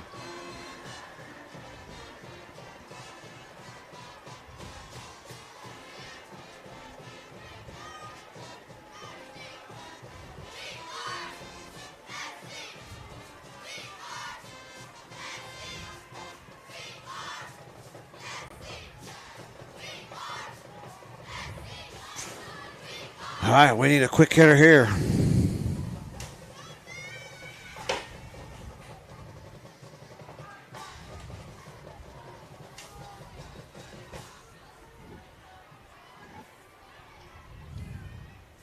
Need a kick return here is what we need. Be nice, wouldn't it?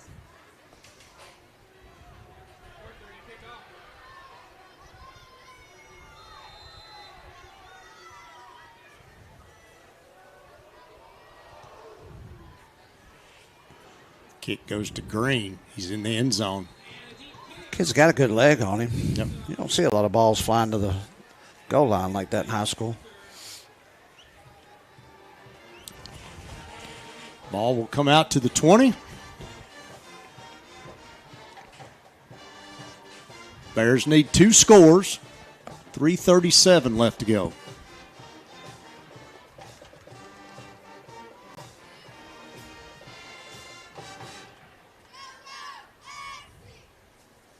Jarrett Stewart is trotting back out there.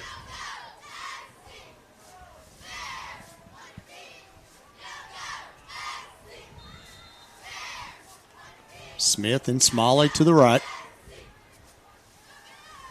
Smith, just Stewart is going long, throws into double coverage. Oh.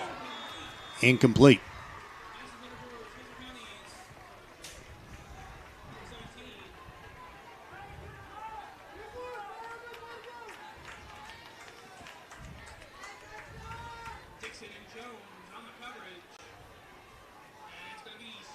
Second down, 10 for the Bears. 3:31 left.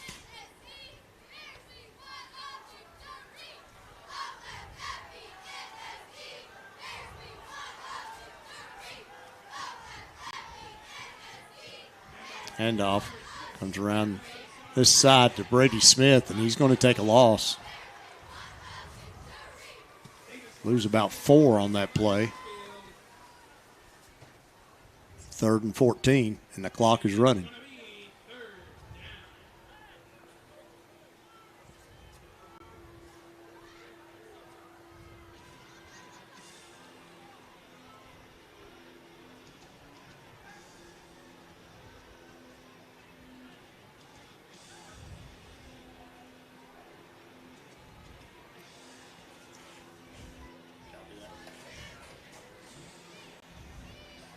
All right, Bo. Got to have 13 yards here. 3rd and 13, 2:40 left to go in the ballgame. Stewart drops back, now rolls to the left. Comes back across the middle, triple coverage, intercepted. Oh, they do have a flag. Oh, the guy finally called one.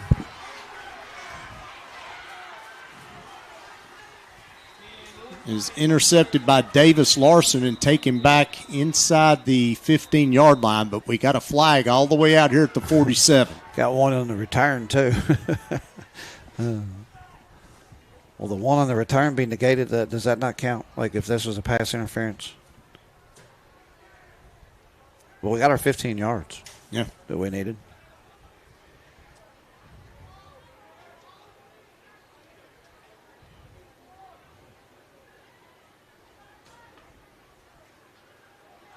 See what the white hat has here.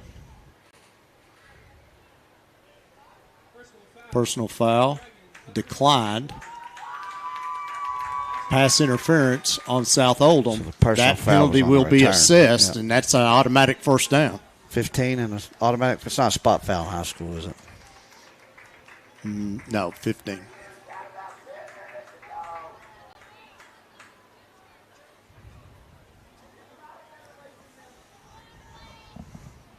Mark the ball at the 33.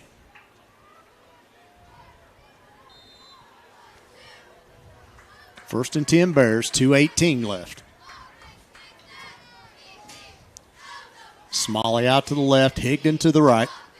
Stewart from the shotgun.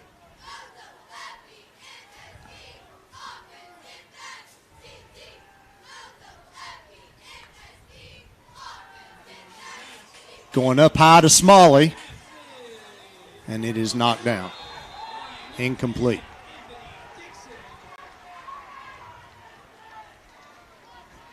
Bring up second down and 10. This is where they need to go that across the middle. Mm-hmm. They're going to drop everybody back. Yeah. Try to hit something under, you know, 8 or Hit 10 something yards down the underneath field. Have a little space to run.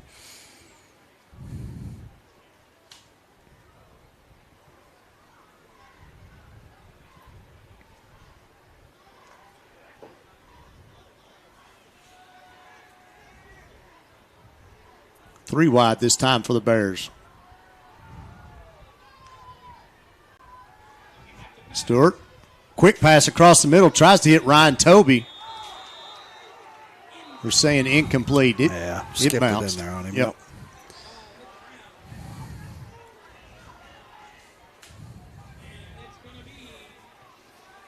Bring up 3rd and 10. 2:05 left.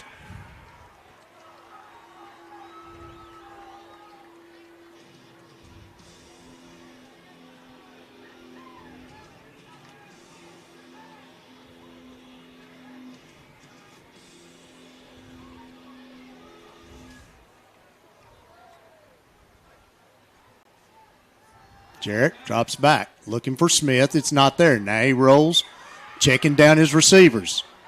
Still running. Coming back this way. Got a flag. It's probably going to be a hold. Now he's throwing it long into triple coverage. Bounces out. Caught by Brody Phelps. Flags everywhere. 1, 2, 3.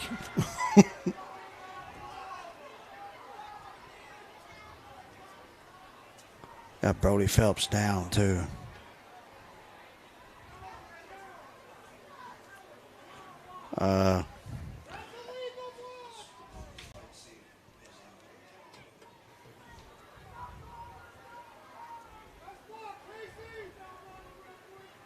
See what the call is. Personal foul, Spencer County. Those penalties offset, 3rd down, replay.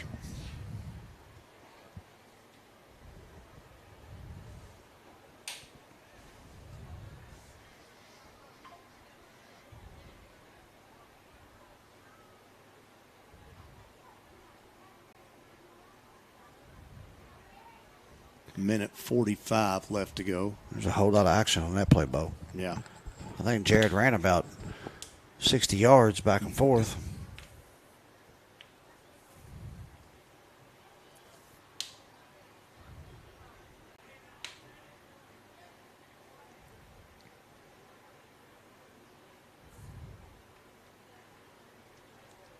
So we replay the down, right? Offsetting. Replay the down, yep.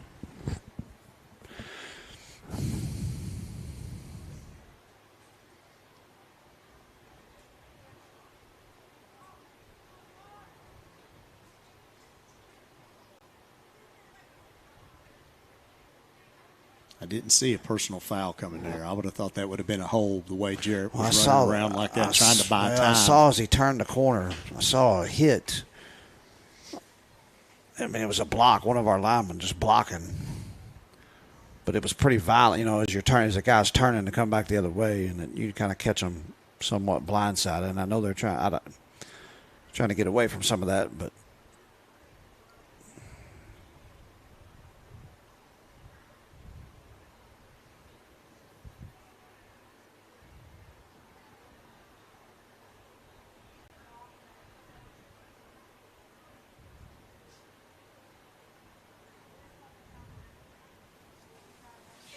We're going to take a quick commercial break, and we'll be back here in just a second on GHP Sports.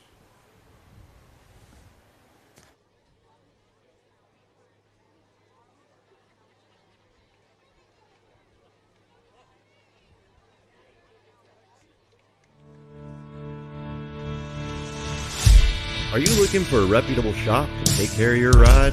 Stop by Dougherty's Body Shop and Service Center, offering all manner of body and mechanical work to keep your vehicle looking and performing at its best. Conveniently located at 910 Taylorsville Road in Taylorsville, or find us on the web at Dougherty'sBodyShop.com. Dougherty's Body Shop and Service Center. Big or small, we fix it all.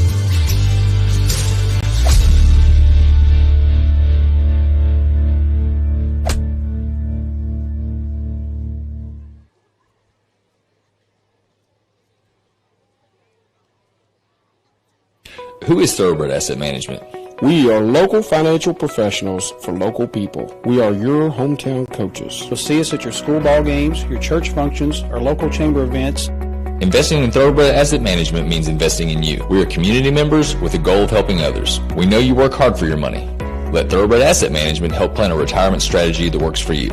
We have access to all types of investment options and will form a plan that fits your individual needs. We have the tools and strategies we need to help make your goals become a reality.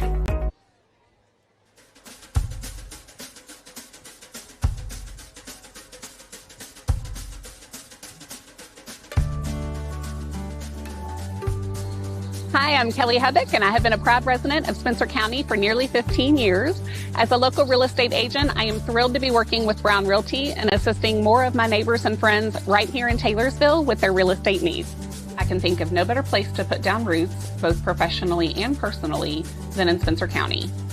Our community sets itself apart from others in that it possesses a small town atmosphere, in addition to residents who truly go above and beyond to help one another in whatever capacity necessary. Those traits, mixed with the genuine beauty of the county, make me honored to not only live and work here, but to raise my children here as well.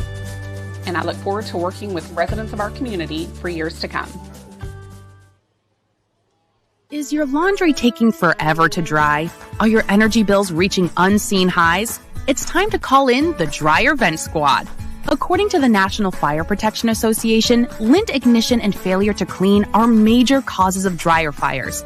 A clogged dryer vent also costs more in energy bills because it takes more time to dry, leading to stress on your appliance. At Dryer Vent Squad, we're not just cleaning vents, we're saving you time and money while keeping your home safe. Our experienced professionals ensure that your dryer vents are free from lint and debris, drying clothes faster, saving you money, and preventing potential fire hazards. Choose us for affordable cleaning, inspections, and repairs for all residential and commercial dryer vent systems. Life is stressful enough. Eliminate the worry over a potentially hazardous dryer vent by calling us today.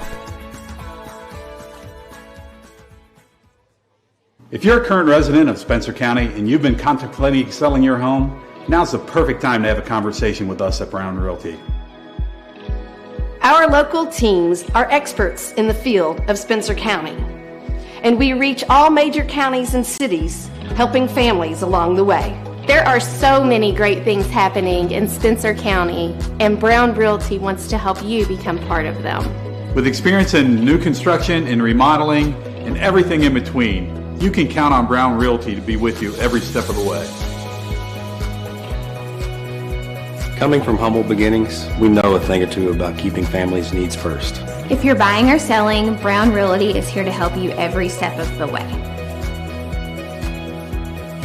Brown Realty is proud to be the largest real estate brokerage located right here in Spencer County, with local agents, local knowledge, and a passion to assist others.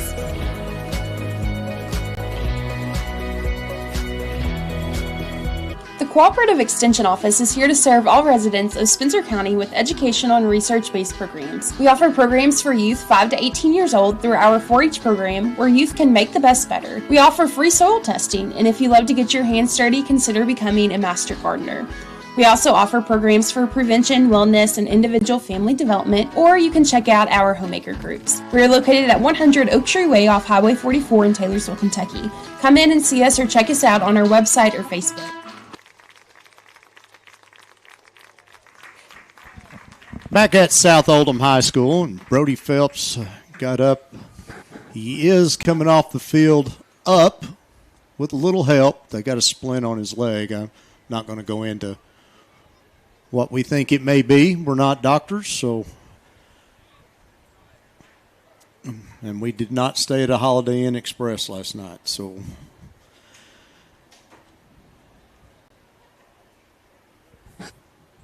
Minute 45 left to go in the game. South leads Spencer County 30-17. It's going to be 3rd and 10 for Spencer County. So we look at some scores from around the area right now. Eastern leads Fairdale 17-13.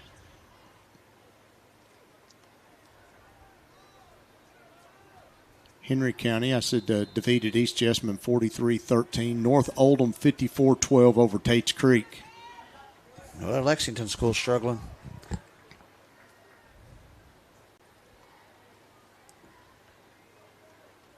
But we got to stay healthy. Yeah. If we're going to get this thing to the, it's still 1st of September. Stewart under center. Counter. Goes to Higdon. Gets caught in the backfield, taken down. Going to be a loss.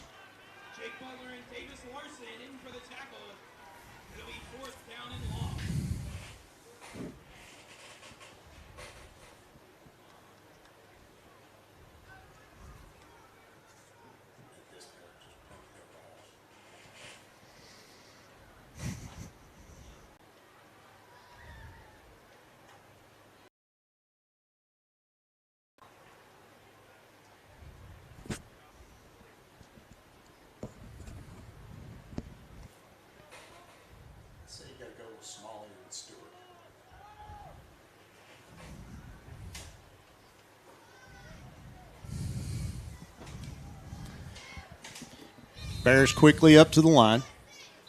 Timeout, Spencer County.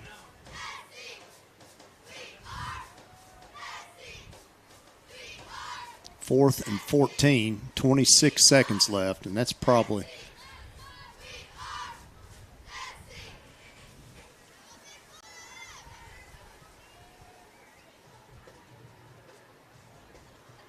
get one more playoff.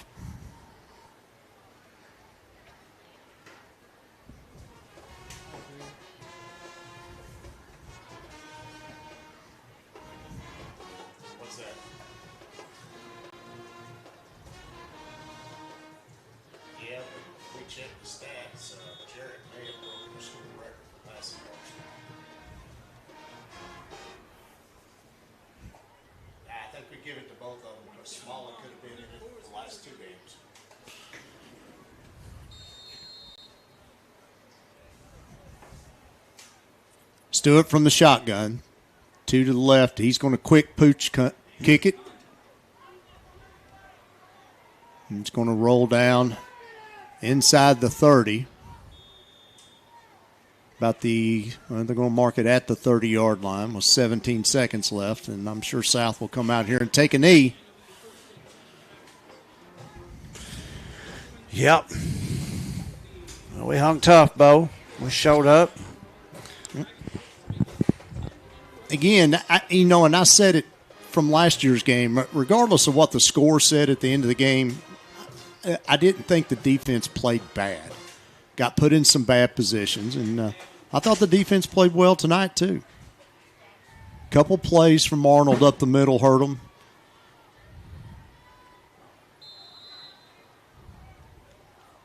And they are in victory formation. And take a knee, and that will do it. Your final score, South Oldham 30, Spencer County 17.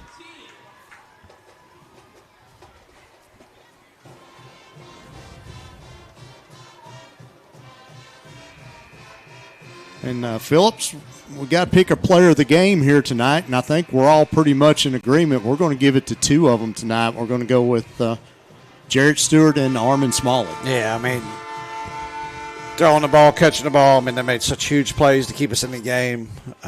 We really weren't moving the ball on the ground real well. You know, only 3 first downs in the first half. And just kind of when it was needed, just hit a couple home runs and kept us in the game, you know. I mean, I guess Smalley had both touchdowns. Is that right? I mean, 17 points, and he had 14 of them. So, quickly go over some stats here before we get Blaine to catch Coach Marksbury and the players of the game. But for Spencer County tonight, 9 first downs. 31 rushes for 68 yards. Stewart 4 of 15 for 183. Total plays tonight, Spencer County 46 plays, 251 yards, 1 turnover, 3 of 15 on third down, 1 of 2 on fourth down. For South Oldham, 14 first downs, 27 rushes for 177 yards, 4 of 10 through the air for 45 yards, 39 plays, 222 yards of offense for the Dragons. They were 4 of 11 on third down, 0 for 2 on fourth down. And individually, maybe, there we go, Jarrett Stewart, 4 of 15 for 183, and we're not 100% sure, Phillips, but not 100%. We're not going to throw it out there yet. But he could have very well had an all-time game in Spencer County throwing the ball, and we talked about that a little bit at halftime. That the potential's there this year to have some big games yardage-wise, and he came out in the second half and just built off what he'd done in the first half, and pretty good job throwing the ball. And you just wish we could have developed a little more of a ground game. But I'm not, talking to Coach this week, he knew coming in that they were big up front defensively. He knew that it was going to be a tall task to try to. He knew he wasn't getting 250 yards tonight on the ground. I think he knew that, coming in. So I think we saw a little bit of that game plan to kind of try to throw it a little bit. And how many attempts did we say Stewart had? 4 of 15. Yeah, 15's a lot. And, five or six of those there at the end was trying to just get down the field. Trying to just get it down the field. But we don't. Well, I'll say it. We don't know for sure, but that's going to be real close to a school record. Yeah. For passing yards in a game, and on 4 completions. On 4 completions, and all of them went to Smalley for 183 yards, and that has to be. I would say, especially if the first one is, the second one definitely is. Yeah. So running the football, Brody Phelps 8 rushes for 23 yards. Jacob Green 5 rushes for 12. Amari McCarty 6 for 11. Caleb Higdon 4 for 8. Danny Armstrong 2 for 6. Jarrett Stewart 3 for 4. Brady Smith 3 for 4. So they opened the door to this press box, Bo. It's cooled off a little bit. Yeah. We had the door closed with the air on it. It's starting to get warm in here. Yeah, they opened that door and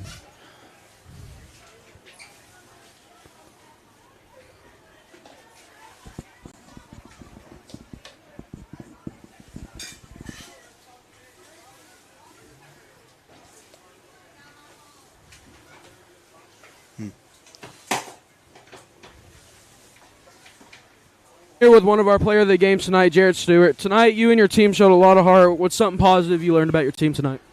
We figured out how we can fight. We can compete with anybody as long as we play hard. Just takes all of us. A few bad plays, something that doesn't go our way, and it costs us the game. But I like this team. I think we're going to be pretty good. All we got to do is play how we did this game. We'll be fine the rest of the season. Congratulations. Got a word there with Jarrett, and also 2 players of the game tonight. Armin Smalley, the other one, 183 yards receiving for Armin.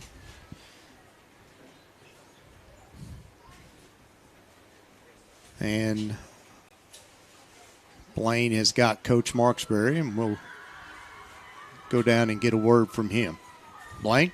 Have a good weekend. Coach, tough loss tonight, but your team showed a lot of grit and effort. What's something you learned about your team tonight that you could take into next week? Well, we always knew that they're going to fight every week and everything like that, so that's never a question. The game come down to special team. We knew it would. Coming into the game, we thought our defense was up to the task of slowing their offense down, but our special teams were just, quite honestly, they were just really, really bad tonight, and that just. We couldn't get any kickoff returns, and then all, punts. It was just not a good night for the special teams. But anyway, we'll go back to work and fix it. And we got banged up pretty good tonight, but we'll get back to work on Monday and get ready for Fairdale. Thank you, Coach. Thank you, Coach. And I guess Armin's already gone, but I would like to congratulate him too. Phillips. Long night, got a late start. And hey, I was with good company, though. Yeah. Well, appreciate you stepping in here and helping us out in our time of need, but always ready, willing, and able to help us out. Love doing it. Appreciate the invite. Appreciate what Charlie does and the time he commits and the time that you and John commit to this every week and doing the things y'all do. You sent me your pregame stuff, and I can tell the time and effort you put into the research, and you don't just show up on Fridays and get after it. This is some stuff you really enjoy doing, and it's become a big part of our community. I know a lot of people rely on it for football and basketball especially. We see the views on YouTube, and but we're thankful for Charlie and his crew, and I know there's a bunch of them in that trailer that do this stuff, and his resources don't want that to go unnoticed, from everybody in the community. I know we hear a lot of positive stuff about it, so Thankful, glad I could jump up here and help. And we'll, I'll tell you what, I'll meet you on Fairdale next week, and we'll go down there and get a victory down there in the south end of Louisville. How's that sound? Your old area down there, you going to take us around, show us the place? I did. We can. We go get some dinner beforehand. we find us Mike Lenning's or something like that, get down the river and get us a good piece of fish or something. Well, that sounds good. Check out GHP-SPORTS. I think they got something going on about every night this week with either volleyball or soccer. So check that out.